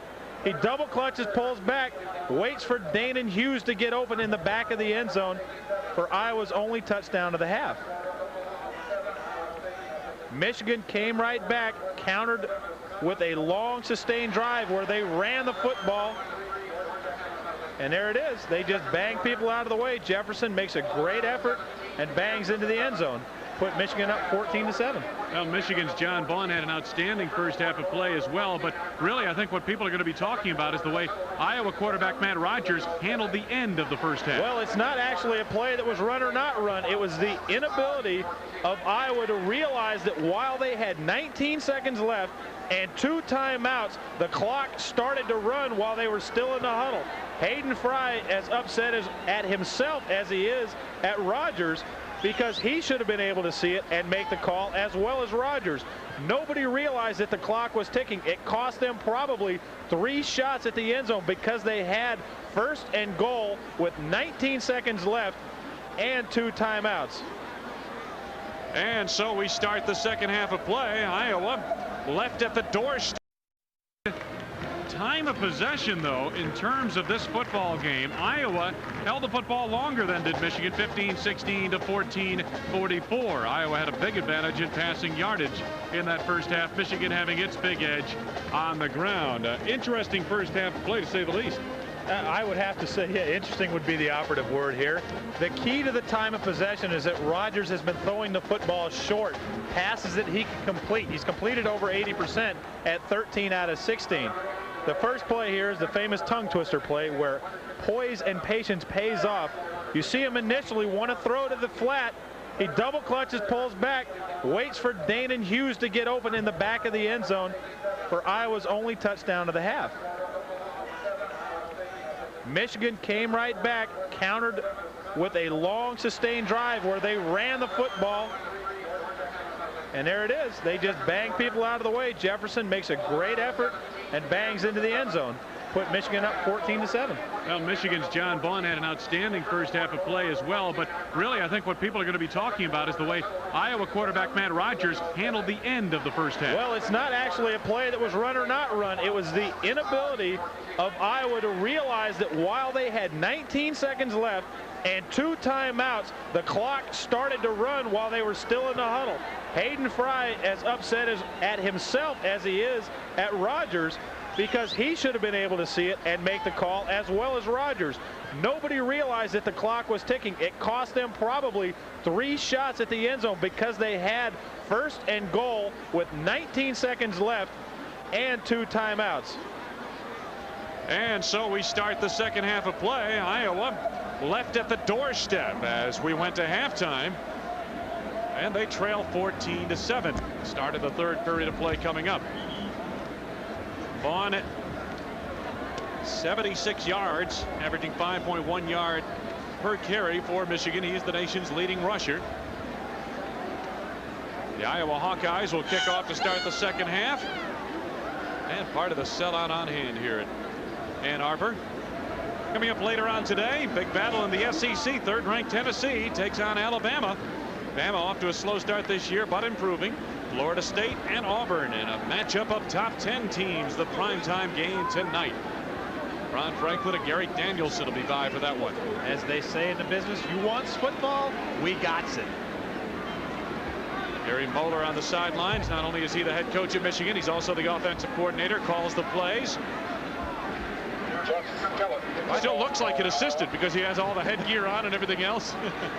Well, I think one major question has been answered so far in the first half.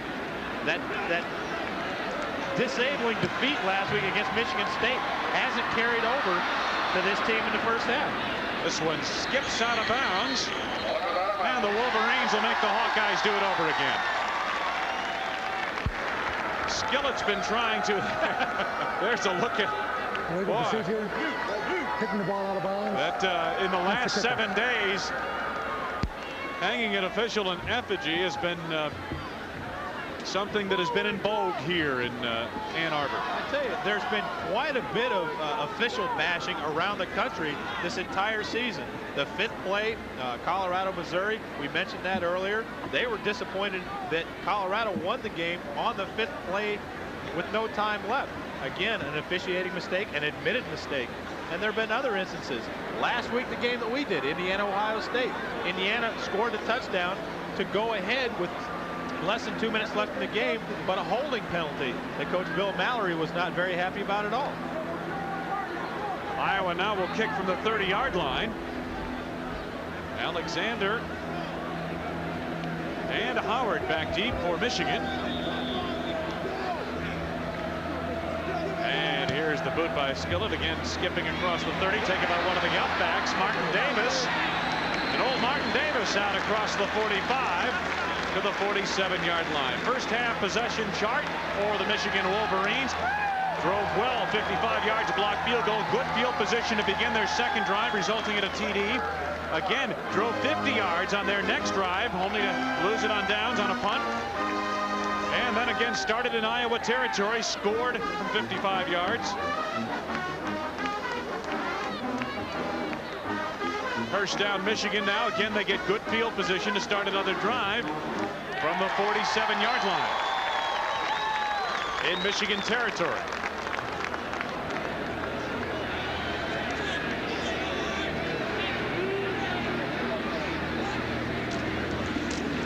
John Vaughn. Leroy Smith pulled him down after a gain of 3 out to the midfield marker. Second down at 7 coming up for Michigan. Michigan has done something noteworthy throughout this game, a la Cincinnati Bengals. They've been huddling to start their drives on the sidelines and walking right to the ball. What does that do to the defense, Ben?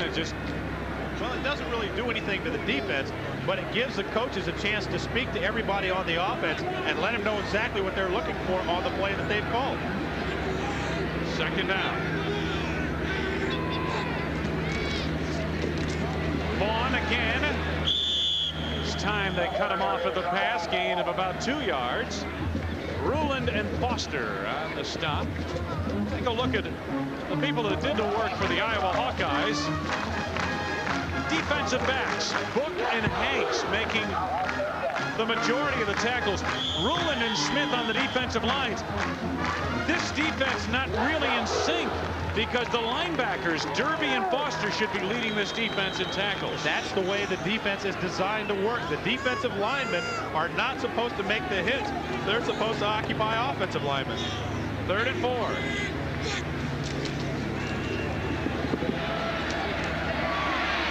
Got his man, John Vaughn, but good coverage provided by Ted Bailey, the linebacker, out on the flat, and he makes the hit short of a first down of the Wolverines.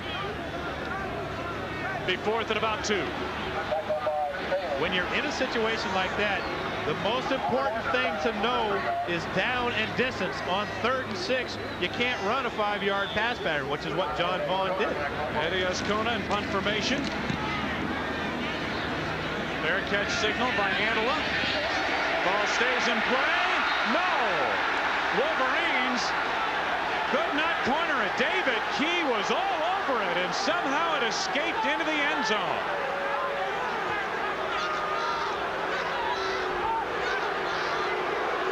Gary Moeller very upset. He's complaining that Key was blocked and never had the opportunity to down that ball.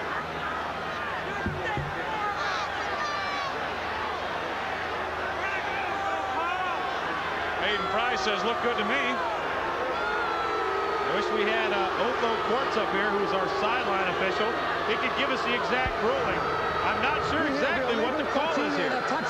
Illegal touching before. Now you'll see Key is coming down, number 26, on the left-hand side of your screen. He's got the opportunity to down the ball, but he gets shoved at the last second, shoved away from the football, and can't regain his composure quickly enough to get down and down the football inside the 2-yard line. First down, Iowa at the 20. Play action, Rogers to the air. Titley, the tight end, with his 4th catch of the day. They'll mark it near the 25-yard line, gain of about 5. Let's head back to the sidelines and Bob Meadows. Bob? I just spoke with the team trainer, and he said that all Titley had was a bruised knee. As you can see from the last play, he is fine. Okay, Bob. Second down for Iowa, a gain of 4 as they mark it to the 24-yard line. Like I said, Wade, a lot of times you'll lay there until you're sure that everything's in one piece. And all of a sudden, you're not quite hurt as bad as you thought you were. Second down. Rogers, lots of time. John Falloon out to the 35-yard line. Drew a crowd of maize and blue. Murray and Marshall on the stop, along with Chris Bone. Falloon makes this play at the very end of his route by not just turning around and waiting for the ball. He hits the brakes and comes back down the stem of his route to make the catch. See, he's moving back towards the quarterback. That's what allows the ball to be thrown away from the linebacker. Falloon can come back and make that grab. Quarterback loves a receiver that'll come back for the ball. Rogers got a man open on the sidelines. Danan Hughes out of bounds at the midfield marker. We have seen a lot of wide open Iowa receivers. Welburn and Dotton on the coverage and stop on the far side. And I'll tell you what, Lloyd Carr told us yesterday, he said, I don't want to get specific, but we're not happy with the play of our secondary, period. Lloyd Carr being the defensive coordinator for the Wolverines. Tacklers for Michigan in the first half. The linebacker Bone having a great ball game, playing for the injured Milligan. Anderson also an inside linebacker, while Osman up front. Welburn in the secondary. Welburn's going to make a lot of tackles because they move him around a lot. First down, Hawkeyes at the 50. Michigan in a blitz off play action. Rogers comes up firing. I'm not sure if he wanted Titley at the 35 or Falloon downfield near the 20. I think he was going for Titley across the middle. This is the same pattern we've seen 3 times earlier today. Once it was a completion to the receiver coming all the way across and set up the touchdown. Once it was incomplete, and once it went to the fullback. That time there was good man-to-man coverage, and Baden Murray was free in the middle to break on whatever receiver he felt was the most dangerous. beg your pardon, that was Ryan on the pattern that time. Ron Ryan, number 94, not Michael Titley, 84. 2nd down and 10. Rodgers. Over the middle. Kuyava. Close to the first down near the Michigan 41-yard line. Welburn and Key on the stop. Gain of 9. One of the keys to Iowa throwing the football so successfully today has been protection. Michigan has had to blitz to get close to Rodgers. In this case, the blitz hurt him because Iowa expected it. The fullback, Kuyava, comes out late and picks up 9 big yards. Be 3rd down and a little bit less than a yard to go for the Iowa Hawkeyes.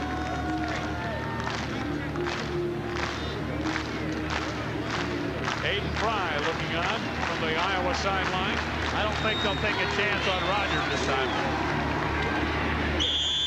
Bell for the first down and then some.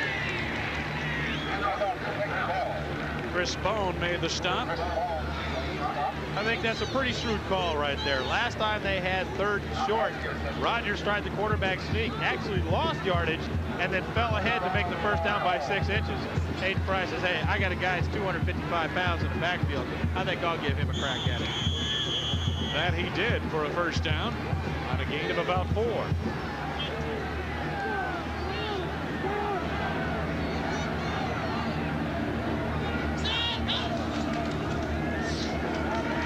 Rodgers under heat. Pass well off the mark. Rodgers was really hammered on the play. Evans coming hard along with T.J. Osmond. Iowa Hawkeyes of the first half offensively. The possession chart. Unlike Michigan, they did not enjoy great field position until they got a turnover. The Michigan 13 late in the half and then allowed time to slip away literally. And we're left at the doorstep. You know, Wayne, I'm gonna go out on a limb here, and I'm gonna say that really is Hayden Fry's fault. He's the one standing on the sidelines. Rodgers is in the huddle, trying to call the plays, make sure everybody is going in the right direction. I gotta say, Fry should have been more aware of what was happening. Play action, Rodgers under heat again. Got his man downfield. Allen crossed to the 15-yard line. First down, Ritter made the stop, 22 yards on the gain. This takes just sheer guts. You know you're going to get hit. You got to stand in the pocket and deliver. And when you stand and deliver, no pun intended, you pay the price. But 22 yards, the payday at the other end. And Iowa first down to the 15-yard line of Michigan. Michigan leading 14-7, 10 minutes. Coming up on 10 minutes left to go, 3rd period. Kuyava. Trip Welburn makes the stop after a gain of 2. That tight end, we mentioned it before. 3 catches by Titley in the first half. Ryan caught a ball earlier here, I believe, in the second half. And then you see Alan Cross make a big 22-yard reception. It's funny about this Iowa-Michigan series. The Iowa tight end always seems to play a role, a big role. Rodgers has played the big role so far, making good decisions. In the first half, Michigan was dropping their linebackers deep and taking away anything downfield. Now they're not dropping as deep, and Rodgers is taking advantage of it. Bell off the delay. Veered to his left a little bit. If he had cut to the right, Ben, he might have had more running room. Davis and Evans on the stop, gain of 4. And Iowa facing another 3rd down.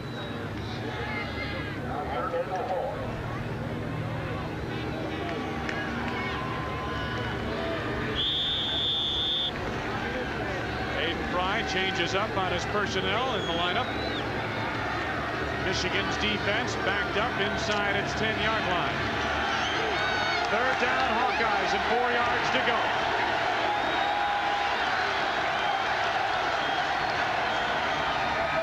Rodgers.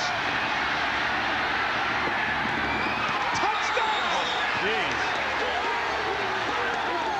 Penalty marker down. He may have been over the line. It's either that or an ineligible lineman downfield, because it looked like Rodgers was going to run until the last second.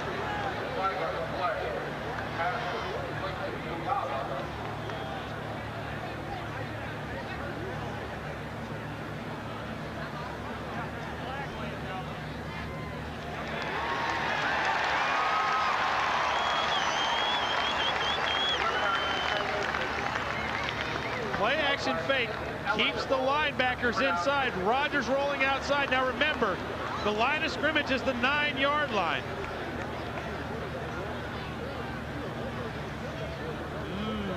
That was close. We have an eligible downfield on a legal forward pass, 5-yard penalty, repeat the down. The ineligible downfield is understandable based on what you said earlier, Ben. Obviously, when the quarterback rolls out, oftentimes you see people take off. It's going to be a running play. But I don't know if he's over the 9-yard line here. Very, very close call. And the rule is now where the ball is released, where the ball leaves your hands. The line of scrimmage is the 9. He cuts up at the 10. Well, that hand may be over the 9. I don't know. That's a tough call. But look at the concentration on the catch, though. 3rd down. Rodgers to Hughes. Trip Wilburn, the All-America, had the coverage on Danon Hughes. 4th down, Hawkeyes. Actually, Rodgers, I think, made a good play because I believe he was intentionally trying to throw that ball out of the end zone. And if anybody was going to have a shot at it, it might have been Hughes. But he didn't want to take the sack in that situation, because instead of a 31-yard field goal attempt, it would have been about a 42-yard field goal attempt. It is a 32-yarder. Skillett had one blocked earlier. This one he zeroes right through the uprights. The Iowa Hawkeyes score first in this 3rd period of play. 8:18 to go in the 3rd. Michigan leads by 4. Wayne Larrivee, Ben Bennett, Michigan Stadium, 8:18 left to go. 3rd period of play. Michigan leading by 4. Jeff Skillett getting set to kick off. To Desmond Howard and Derek Alexander, 2 of the best return men in the country.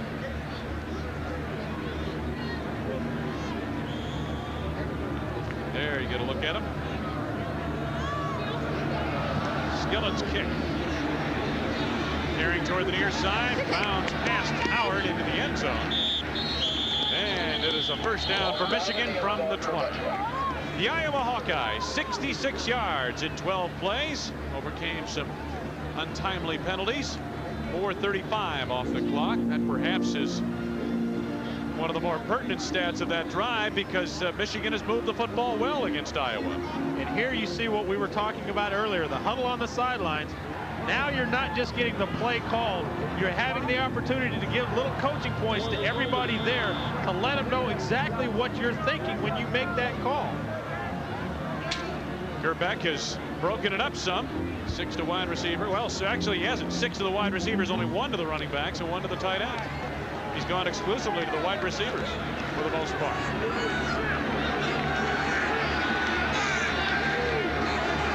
First down. Allen Jefferson, who scored the 2nd Michigan touchdown. Smith and Davis on the stop, down to the sidelines, and our man Bob Meadows. We've got word on Michael Titley. It's his ribs now that are bruised instead of his knee. They've wrapped his rib cage and they're having him run around and take passes to see if he'll be all right. He does appear, however, to be in a little bit of pain, but the trainers are pretty sure he'll be able to continue. All right, Bob. Titley may play a big role yet in the 2nd half. 2nd down for Michigan at about 6. Jefferson runs into Matt Rowland. John Derby helped out. Jefferson close to the 1st down, about a half-yard short. There is Titley, number 85, walking around, 84 rather, walking around to the sidelines with those ribs taped up a bit. And if he's got any kind of serious rib damage, it is going to be very difficult for him to come back, because probably the most painful injury there is next to a hip pointer is cracked ribs or bruised ribs, because everything you do makes those things hurt. Oh, look at my Devils. They're down and short.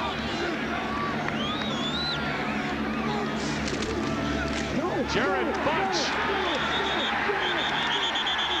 looked like he's going to be short. Derby and Johnson were right there. Number 71 was the main perpetrator defensively.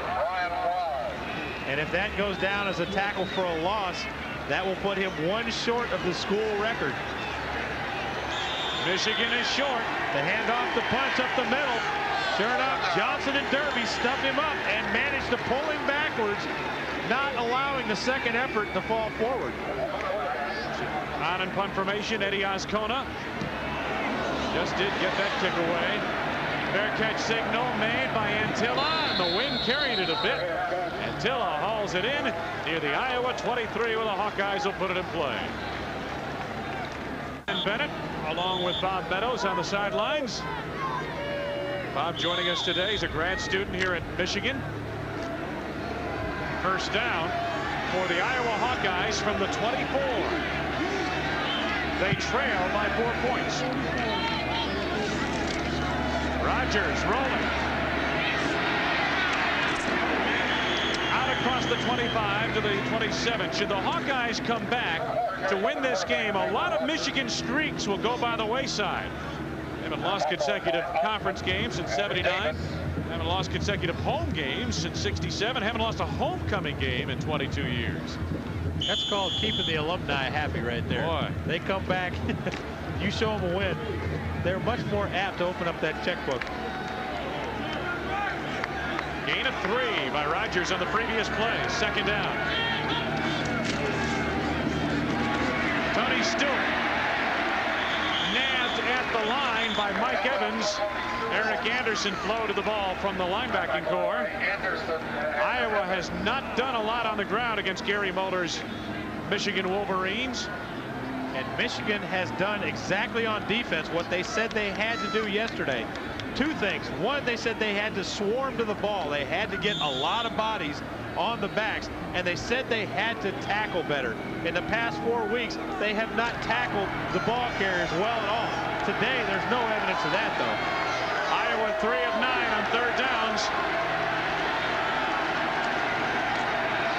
Blitz. Broken up near the 45-yard line. David Key on the coverage of Mike Saunders. Anderson was coming up the middle on the blitz.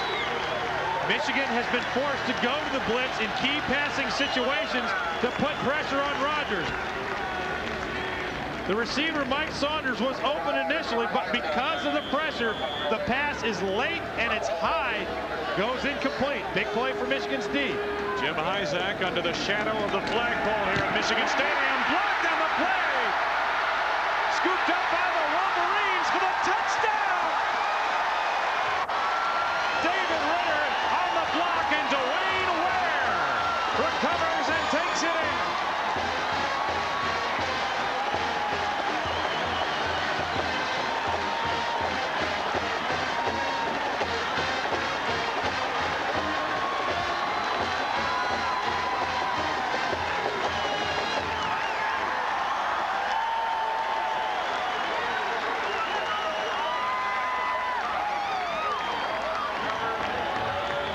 Michigan has been close to blocking punts all day, but they haven't tried. They've been setting up returns. On a keeper. Extra point attempt fails. Conversion fails. They stack it up.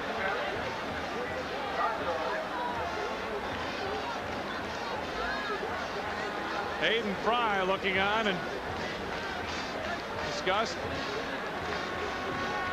Well, that's an interesting call, because now Michigan is up 10 rather than 11. It only takes a touchdown and a field goal to tie. There's a penalty marker down in the middle of the line. We have dead ball fouls, personal,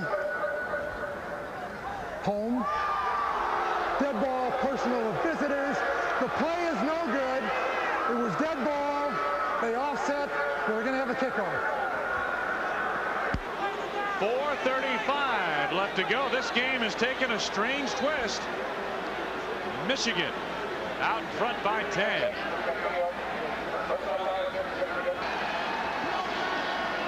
Michigan picking its spot to go after the kick. The kicker just a little deliberate in catching the ball and getting it off. The block, Ware picks it up, takes it into the end zone, and what a time to pick up a turnover like that. Last block punt return for a touchdown by Michigan came against Michigan State on October 12th, 1985. Ed Hood is the man that scored the touchdown that day. Michigan's two-point conversion attempt on a fake field goal. They were going for two, set up for a field goal. Keeper fell short. A couple of fouls on the play. Dead ball fouls. And Michigan's lead, instead of being 11 or 12, is 10.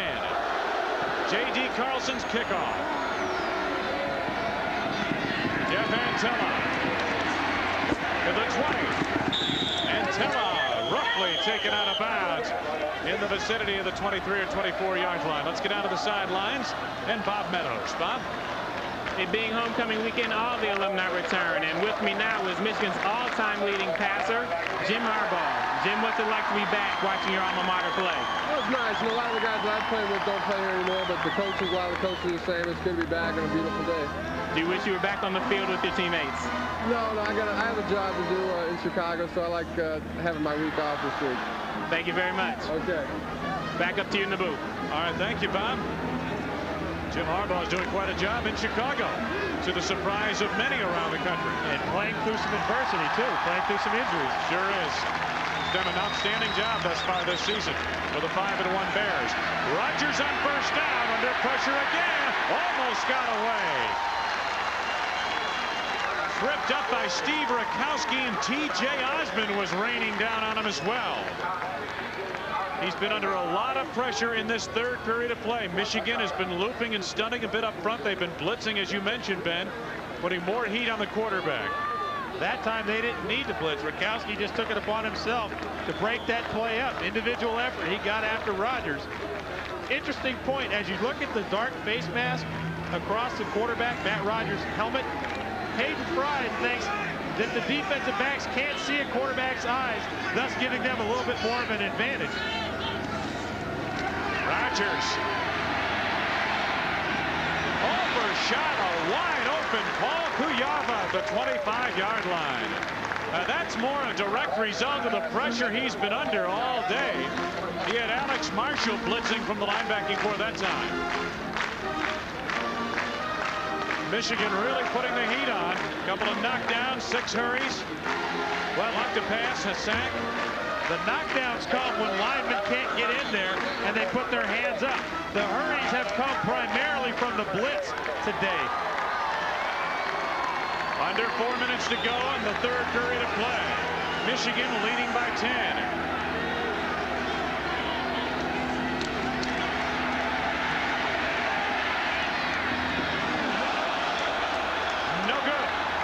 Smith caught it on a hop. Oh, wait a minute. One official was marking it at the 40, saying complete, and he's been overruled. The two officials down the field were both in about the same position and made the call that it was a catch, but they looked like they were unsure. The official coming from the far side of the field came in and saw that the ball had skipped and called it incomplete. Sean Smith coming across the middle. You'll see him move back. The ball hits the turf and bounces into him. The official in the upper right-hand side of your screen was the one who came in and waved off the completion. Trip Welburn in single safety. Isaacs kick. Bounds across the 40. Welburn retreats back inside the 30, and down he goes in the 30-yard line. Good coverage. The Hawkeyes provided by Steve Breaux, the center, and Ron Ryan, a tight end. NFL football coming up on November 11th, our season debut. The San Francisco 49ers and the Dallas Cowboys coming up at 8 p.m. Eastern time. Mike Patrick and Joe Theismann will have the play-by-play color for you. Wayne, did you get a chance to see Montana and Rice go to work on Atlanta last week? Amazing. Al Michaels on Monday Night Football had the best line to describe Montana I've ever heard. Montana started to drop back, and he said, Rembrandt back to pass. He is an artist beyond compare. That he is. First down to the 30-yard line now for the Michigan Wolverines, who lead by 10 late third period. John Vaughn. Vaughn bounced off one would-be tackler and picked up about 4 yards out near the 34. Smith and Ruland finally put him away. Rogers on the headset to the coaches, continues to loosen up on the sidelines. That's unusual. I haven't seen that. He's talking to the coaches and warming up at the same time. Kill two birds with one stone. Yeah, exactly. Versatile people these quarterbacks are these days. Second down at 6. Elvis Gerbach done an efficient job with the Michigan offense today. Bunch in motion. Gerbach under pressure. John Vaughn slipped as he made the turn. Burton Hanks came over to make the stop. Gain of barely a yard out to the 35. Leroy Smith. You've got a quarterback blitz here, and you'll see him get right up underneath the pads of Elvis Gerbach. That causes a screen to develop too early. The linemen are behind Vaughn, and you see him coming into the picture just as Vaughn hits the ground. You know, this Michigan turf, we were talking about it last night. Michigan appears to, my thought was, from what I had been told, Michigan was going to put grass in this building, in this arena next year. We were told last night that that may not be the case. They may wait another year. This turf is not in great shape. A lot of people have been slipping out there. Vaughn on that play slipped, otherwise he might have had a lot more yardage. Gerbach's pass is knocked down. Matt Ruland. That's the second time an Iowa Hawkeyes knocked down a pass today. And it is a 4th down for Michigan. So the defense is beginning to assert themselves here. Elvis Gerbach may be thankful when he sees the films that that pass did get knocked down, because both of his receivers were wearing Hawkeye trench coats down the field. Eddie Ascona in punt formation. Antilla, fair catch signal, makes the catch near the 33-yard line of Iowa. A minute 50 to go, third period of play. Hawkeyes still trailing by 10.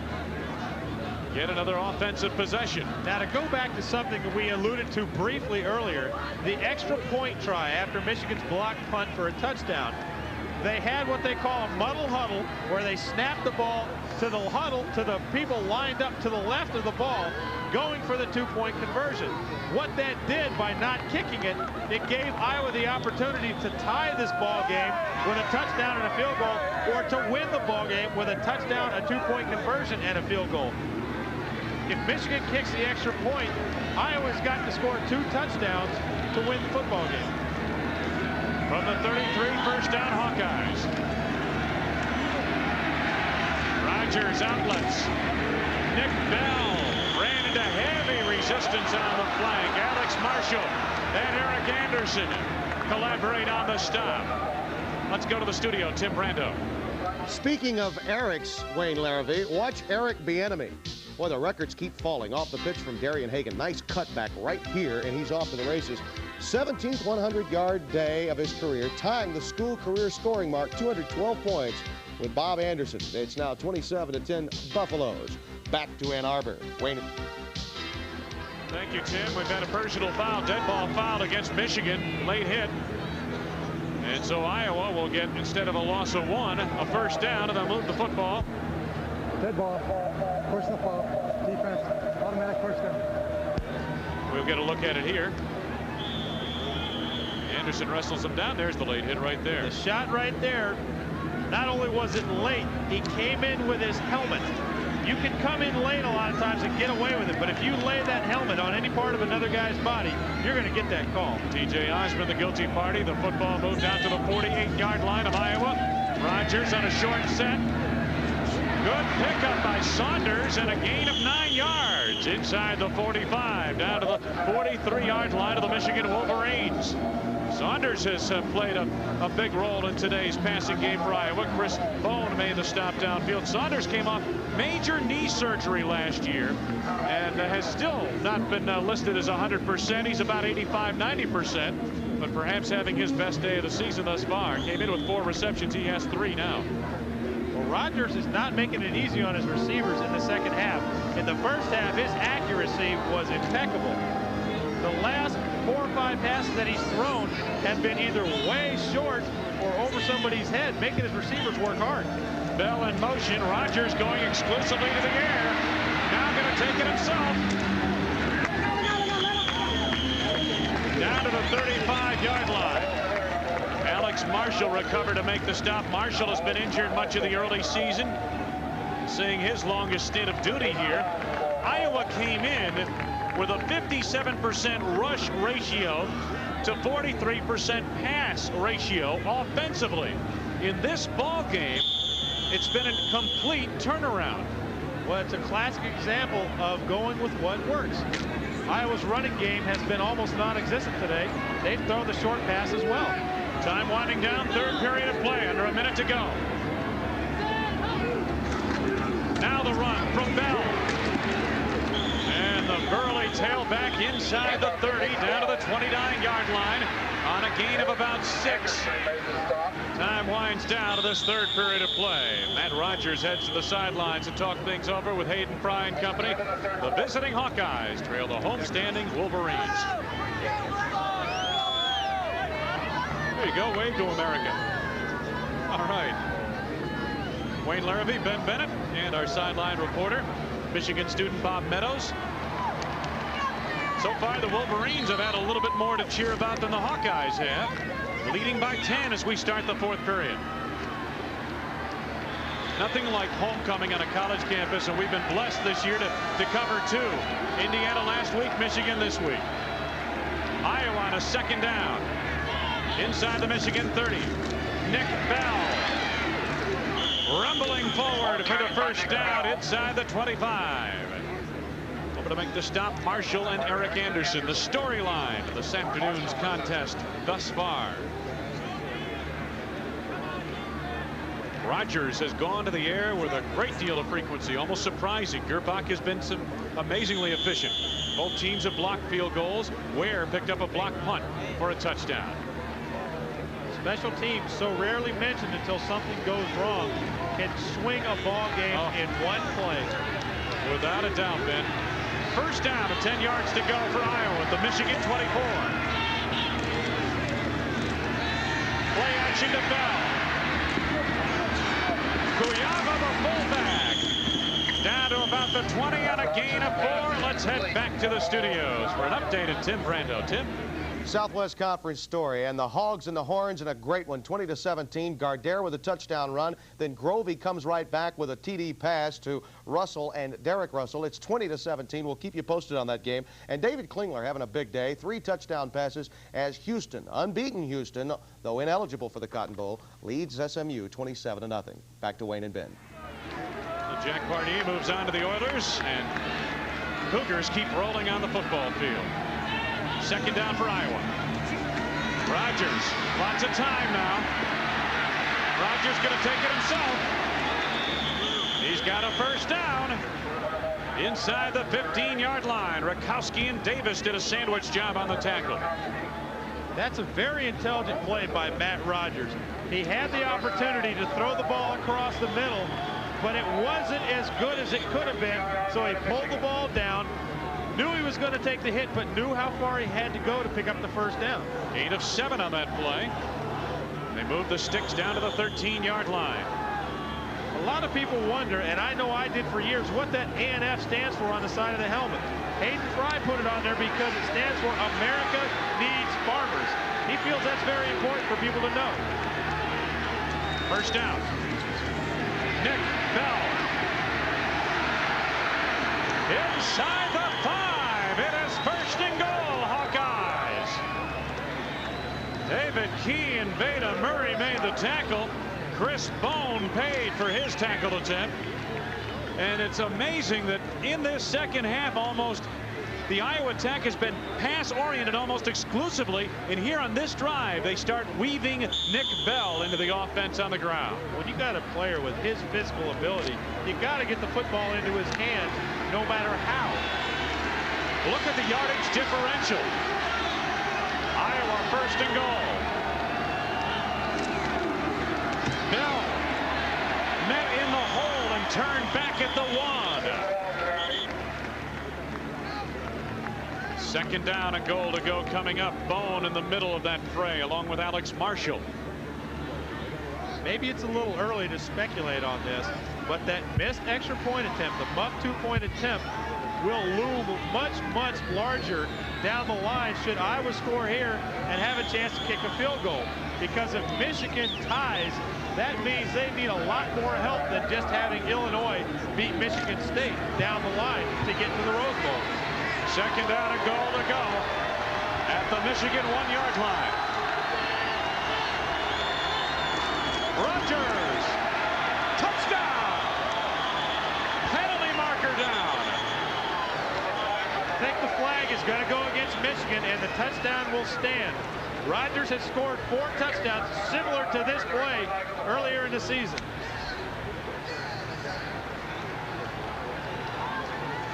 In a moment, we'll get the official determination from Tom Quinn.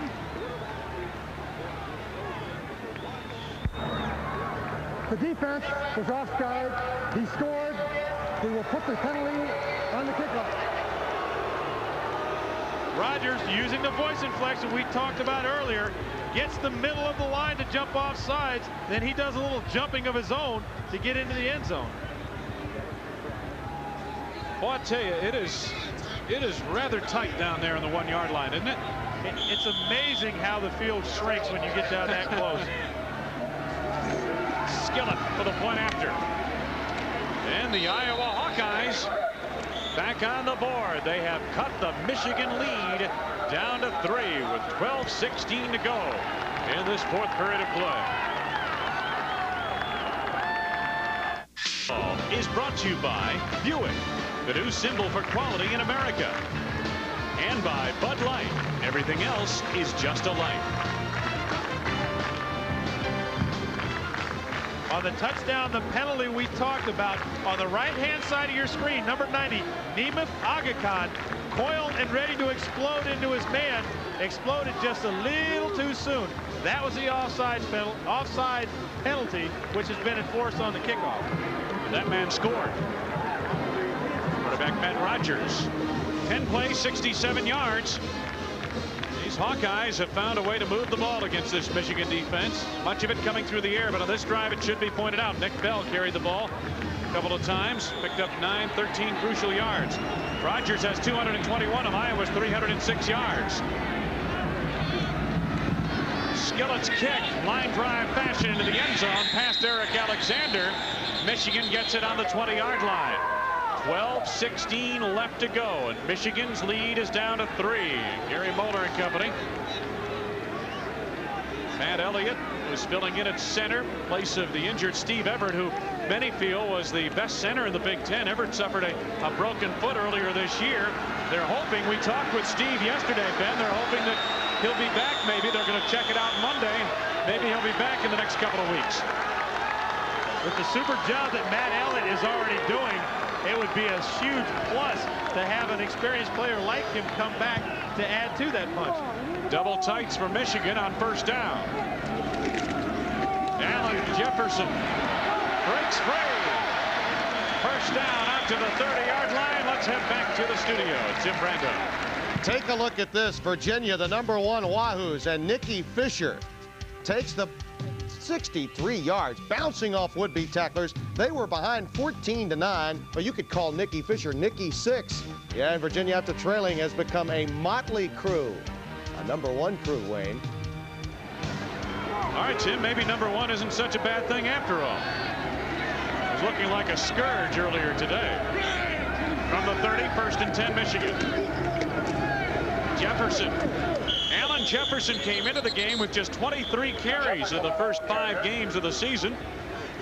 He's had some work here today. Davis and Nelson made the stop there. Gain of about 4.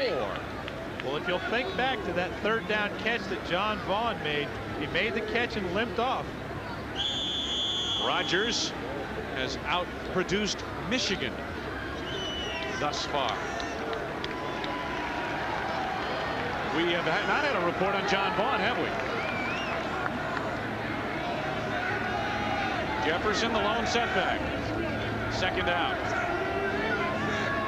Timeout. Gerbach was running out of time on the play clock and didn't like what he saw defensively. 11-12 left to go in this one. Homecoming in Ann Arbor on a gorgeous afternoon for college football. Michael Titley of Iowa is done for the day with a rib injury. Got it well bandaged. Grabbed some ice on there. Played a fine ball game in the first half. Caught 3 passes in the first half. And was figuring big in Iowa's plans. Michigan now facing a second down. 6 yards to go from the Wolverine 34.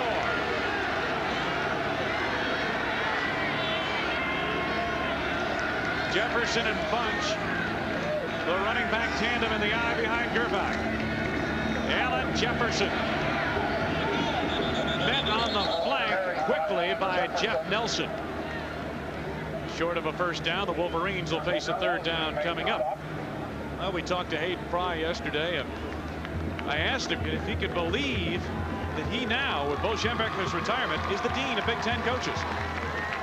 Well, if it's any indication about how many times I've been shot at and hit, yeah, I feel like it. I've been in it a long time, and I guess it's a mark of survival more than anything else. I'm honored to be the oldest coach in regards to experience in the Big Ten, but you never replace the guys like Bo Schembechler or Woody Hayes or people like that also had the same honor. Third down, Gerbach back to throw, takes it back, still looking, throws it away out of bounds. Good coverage downfield, Ben Bennett, by that Hawkeye defense. Blake and Smith in the zone downfield, and there is a look at Scott Plate. His brother Todd plays here at Michigan. They have another brother that's a running back for Central Michigan, and a cousin that is a Michigan lineman, offensive lineman. Fourth down, Wolverines. And Tilly back deep. Eddie Oscona. Hawkeyes are coming after it. Olenzak almost got it. And Tilla, shielding his eyes from the sun, makes the catch at the Iowa 15, a 48-yard punt. John Vaughn takes a break. Michigan has the lead. I watched what I ate, worked out on my Easy Glider, and lost 75 pounds. This is actual footage of Keith's home video showing his dramatic weight loss. All across America, people have found that 20 minutes every other day works to firm all major muscle groups and helps to lose weight aerobically. I'm using my arms, my shoulder, my back, my tummy, my thighs, my leg. I get it all. Dual resistance allows you to adjust tension for both legs and upper body. Larrabee, Ben Bennett. That scoreboard tells you all you need to know at this point. Iowa football on the 15. Hawkeye territory. Elvis Gerbach on the sidelines. Gary Moeller. As I mentioned, Moeller not only the head coach here, but he's also the offensive coordinator. First down, Hawks.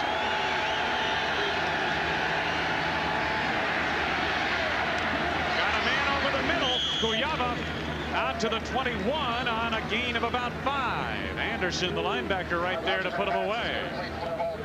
Michigan obviously sensing urgency here. First time today on the positive side of the field, they blitzed Matt Rogers. Normally they've waited till he crosses the 50, but on first down, they brought 2 linebackers and a safety. Since the tight end Titley went out of the ball game with an injury, the fullback has become a leading receiver. 5 catches for 34 yards for Kuyava, the fullback. Stewart trying to get around the corner, cannot. Trip Welburn, put him away. No gain, maybe a loss of a yard. And it is 3rd down and 6 for Iowa. Michigan defense. Seen the Hawkeyes finesse them around the field all day with the assortment of passes that Rogers have been able to get off. Now they're trying to make a stand with a little over 9 minutes left to go in the game. Look for Iowa to put Rogers on a play-action rollout so that he can utilize his speed to possibly run for the first down. Third down, Hawkeyes.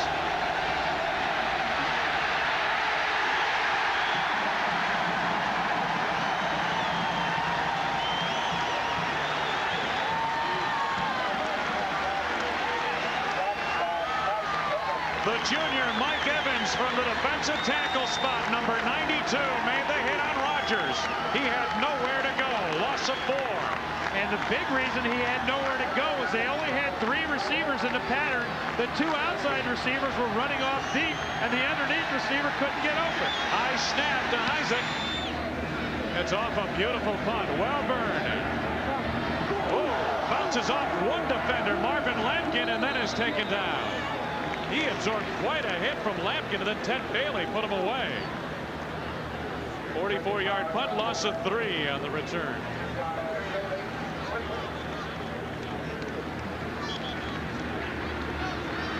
John Vaughn, number 25, on the sidelines.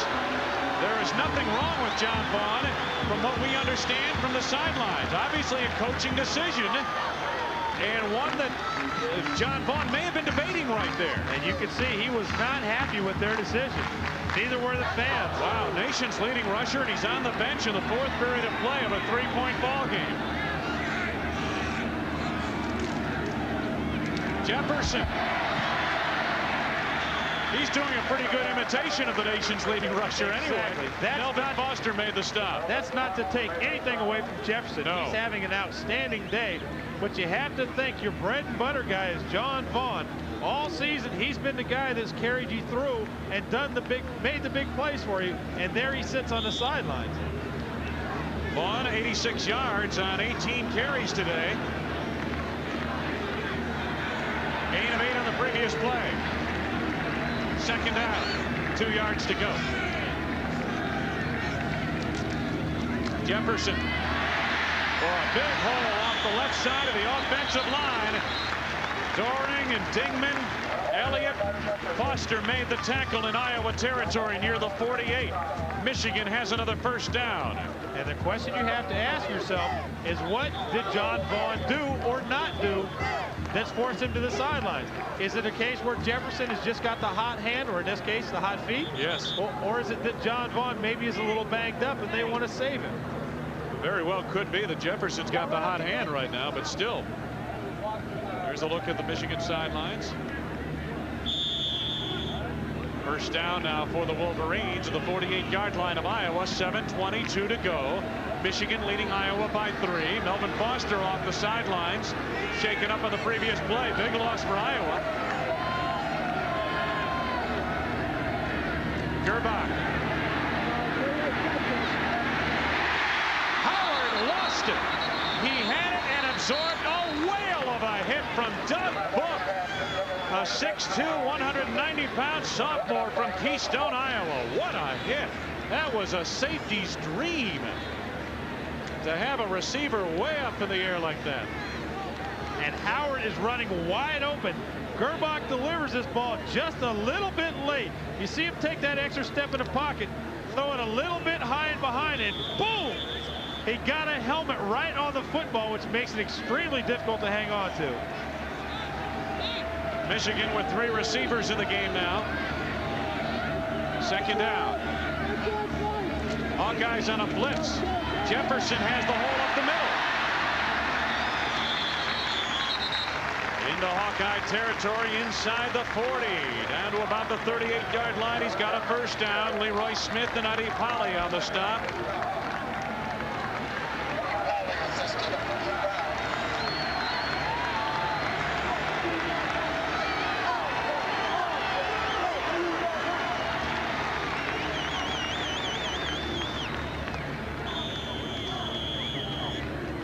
One of the things that this drive is doing, besides putting Michigan in position to score, is it's taking valuable time off the clock.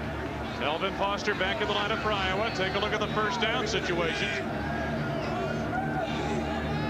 From the 37. Jefferson. This time the Hawkeyes flow to the ball with authority. Rod Davis and Matt Ruland. Let's go back to the studio. Tim Brando. Clemson and North Carolina State tied at 17. And watch quarterback Terry Jordan. He's hit by Vance Hammond right here. Stripped of the ball. Clemson takes it in 2 plays later on a Howard Hall run. Clemson now 6-2, and a hard luck Wolfpack drops to 4-4 and 2-4 in the ACC. Back to Wayne and Ben. All right, Tim. That's our story. Michigan on the drive, 2nd down. 2nd and 11, loss of a yard in the previous play. Yale Van Dyne in motion. Gerbach screens it out. Jefferson down to the 30-yard line. Gain of 9. It will leave a 3rd and about 2, and Derby made the hit. Jefferson has had an outstanding second half of play. And if you're Jefferson and you catch a screen pass like that, you have to be tickled pink to realize that you've got guys like Tom Doring and Dean Dingman out in front of you. Those 2 guys are 290 and 292 respectively. Dingman has just been added to the Outland Trophy candidate list. He gets out in front of you, boy. That's like having a diesel out in front of a Volkswagen. Time becoming a big factor. Michigan leads by 3 with 5:10 to go. 3rd and 2 Wolverines. They are 4 of 11 on 3rd downs. Jefferson, no. Decision time for Gary Moeller and company. Eddie Polly filled in from the cornerback spot, supporting the run for Iowa. Foster was also there in the vicinity. J.D. Carlson trots onto the field. Wolverines will attempt a field goal. Well, the fans start to boo a little bit. They want to see Michigan go for it.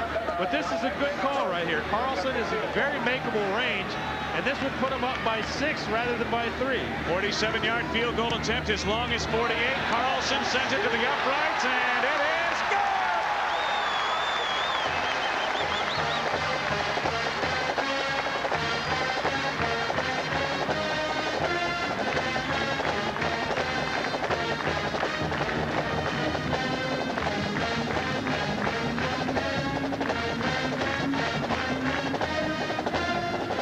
Touchdown now will tie. A field goal does Iowa no good. They must reach the end zone with 4:27 left to go. Touchdown will tie. An extra point. Give Iowa the lead. In this series, these 2 teams have gone down to the wire many times in the Hayden Fry era at Iowa. 5 of the 9 games decided by 3 points or less. 3 of those by last-second field goals. 1 field goal we saw in the open of our program here today. In 1985, a field goal sent Iowa to Rose Bowl. That's amazing. Teams of such different ability, completely different rosters, can play 60 minutes and end up that close at the end of that many games. Carlson's kickoff. Good leverage into this one. Antilla from the 2. Cut off at the 15. Great coverage by Lance Dotton. Matter of fact, it was a wave of maize and blue on the near sidelines. Iowa will start this drive back at the 15. North Carolina on its way to a big upset over Georgia Tech, leading by 3. Hey, Iowa State hanging in there with Oklahoma.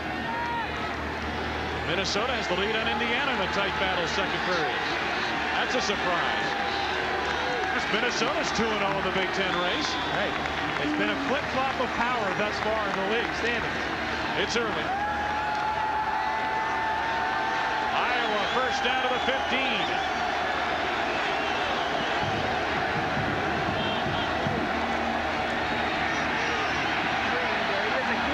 Rogers, Kuyama, brought down short of the 20 at the 19-yard line. Lance Dotton supporting from the secondary.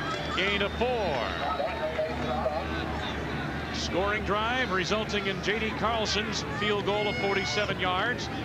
8 plays, 35 yards. Took 3 minutes, 44 seconds off the clock. That's what Michigan wanted to do. And the thing that they need to do now is to go back to what they did on that play and what they did all first half. Get the linebackers and your DBs good thrust. Make Iowa throw the ball underneath the coverage. Hawkeyes Hawkeyes have 3 minutes, 3 timeouts left, and 3:42 to go. Rogers. Nice catch by Smith. Sean Smith, the senior from Inglewood, came into the game with 8 receptions, made a good pickup of that low liner for the quarterback, Matt Rogers. First down out of the 15-yard line on a gain of 15. This should say first down to the 35, Ben. Michigan's linebackers had good drops, but they had too much separation in between the middle. Smith found the hole, got in there. Rogers found Smith and delivered the football. 3.5 minutes to go. Michigan by 6. First down, Iowa.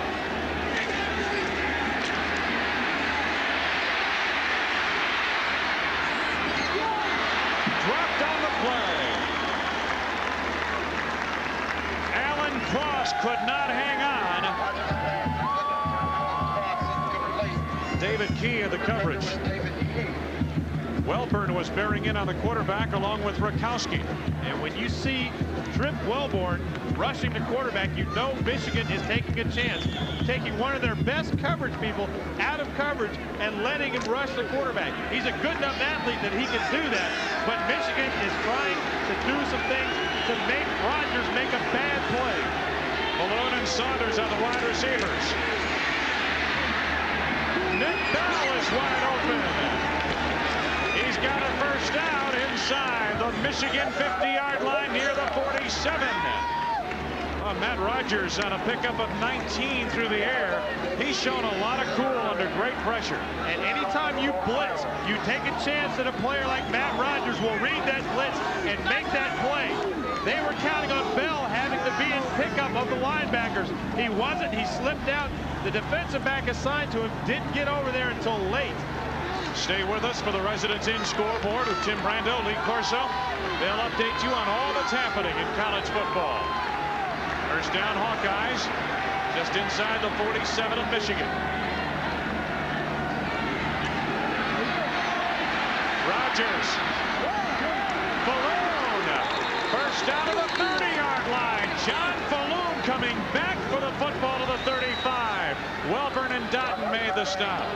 We mentioned this earlier, the importance of coming back to the football. The square in route by Falloon. He's supposed to find the open area. He does. He knows he's open, and he comes back to the football, puts his hand on the ground, and scrambles ahead for good yardage. Iowa is on a roll right now. 2:40 left to go in the game. There's Falloon. First down, Hawkeyes. Draw play, Stewart. They may break it for a first down to the 15-yard line. Well executed and a good call in that situation. Welburn and Murray team up on the stop. An especially good call against the blitz.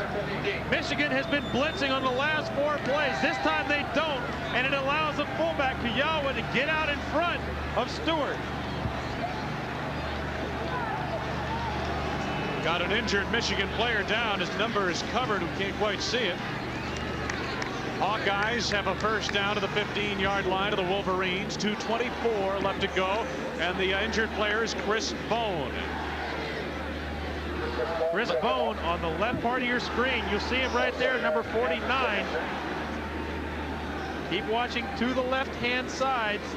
Bone coming in. Boom, hits the knee of his own player. 2:24 left to go.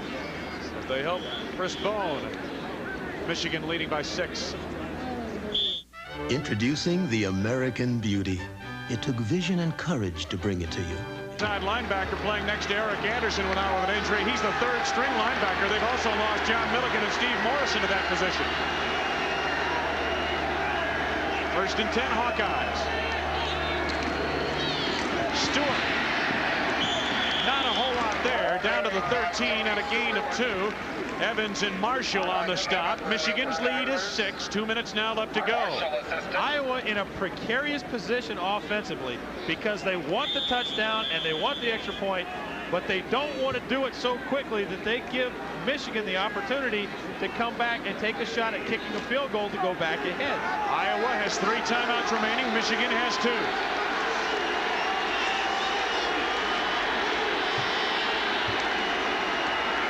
Walters.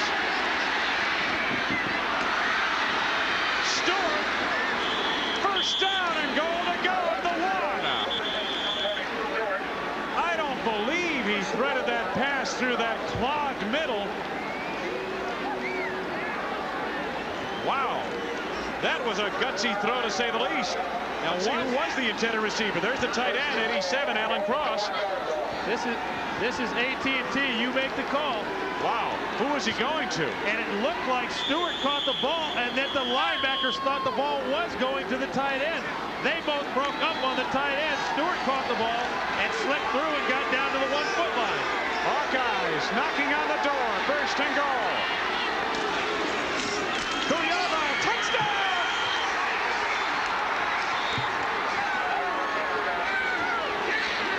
And we are tied.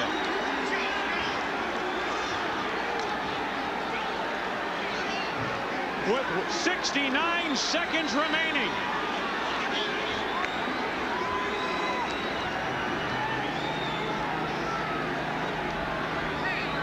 And remember back to the fake attempt for 2, the fake kick where they snapped the ball sideways and they didn't get it into the end zone. You have to wonder if that was something called at the line or if that was a coaching decision. Skillet.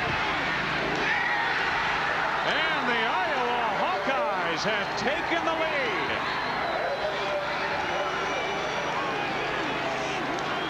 Hayden Fry trying to usher his special teams together. Gary Moeller, the wheels are turning on that side as well. Now here's a big key, Wayne.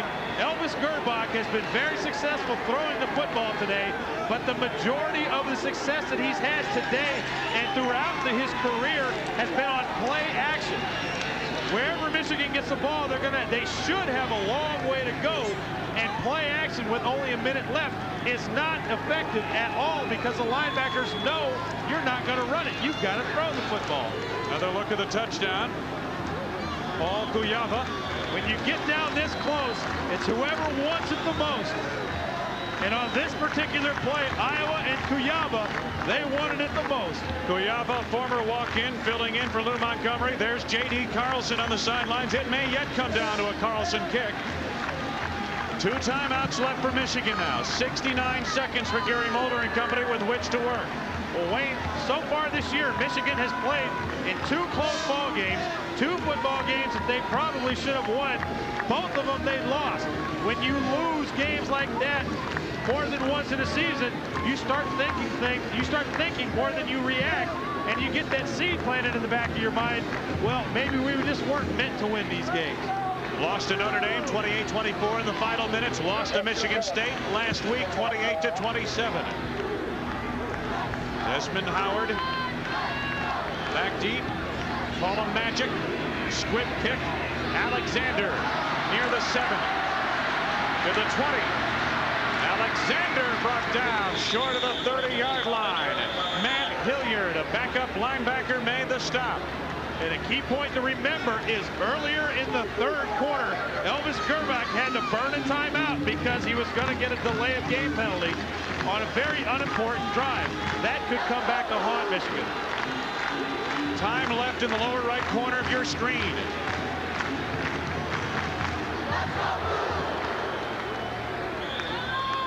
Timeout situation. Michigan has 2 remaining. Jefferson and Bunch are the backfield behind Gerbach. Hit by Santos, and down he goes. Rod Davis and Moses Santos collaborate on the sack, and it happened with lightning quickness. Back inside the 25-yard line. 57 seconds remaining. Michigan takes a timeout. 1 timeout remaining for the Wolverines. Michigan hasn't lost 2 consecutive home games since 1967 when they lost to Navy, Michigan State, and Indiana. Last time they lost 2 Big Ten games in a row, 1979, Purdue and Ohio State. Gary Moeller wants his offensive unit over to the sidelines. Oh, you're right, Ben. On that play, I mean, obviously he didn't even try play action, but play action is not going to be effective in the final minute of a game like this when the other side knows you absolutely have to pass. And there was a severe breakdown in the blocking scheme for Michigan. Watch the bottom of your screen. 99 comes in almost untouched. He gets touched, just bumped at the end by Tom Doring, but it looked like Doring expected somebody else to come out and pick him up. 57 seconds remaining, the Michigan sideline. I'll tell you what, that loss to Michigan State, it's not just a loss, it's the way they lost it, it's the people they lost to. And that has exacted quite a toll from this Michigan team. And to lose a game like that can take all the wind out of your sails. And the question that we asked at the top of the telecast, how much will it affect this Michigan team today? If they lose today, I think you have to ask, how much will it affect them the rest of the season? On the other side, the Hawkeyes will be seeing roses if they get out of here with a victory.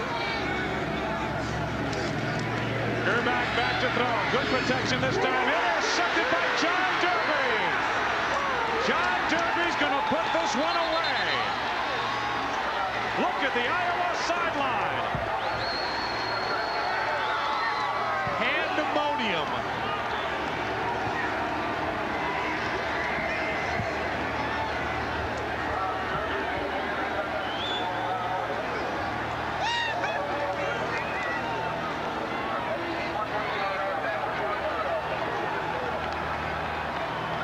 Watch Elvis Gerback's eyes. He never looks away from his receiver. He looks, and he throws. Derby just reads his eyes and makes the grab. And I can tell you, he's as excited about that interception as he is. His father, Glenn, right now is probably ecstatic. Derby just reads Gerback, grabs the ball, and watch him at the very end of the run. Both hands on the football. I don't want to give this thing back. And Rogers drops to one knee. Michigan has one timeout remaining and 42 seconds left to go. John Derby, you mentioned his father played football at Duke. His brother played at Wisconsin. We've got a break of the action. Michigan stops the clock. 34 seconds to go. The Wolverines are out of timeouts and out of luck. Question that'll have to be answered after this. Question that'll have to be answered after this telecast. A man who's doubly disappointed. Iowa will just sit on it again. Michigan cannot stop the clock. Final seconds are ticking away. End of the first half.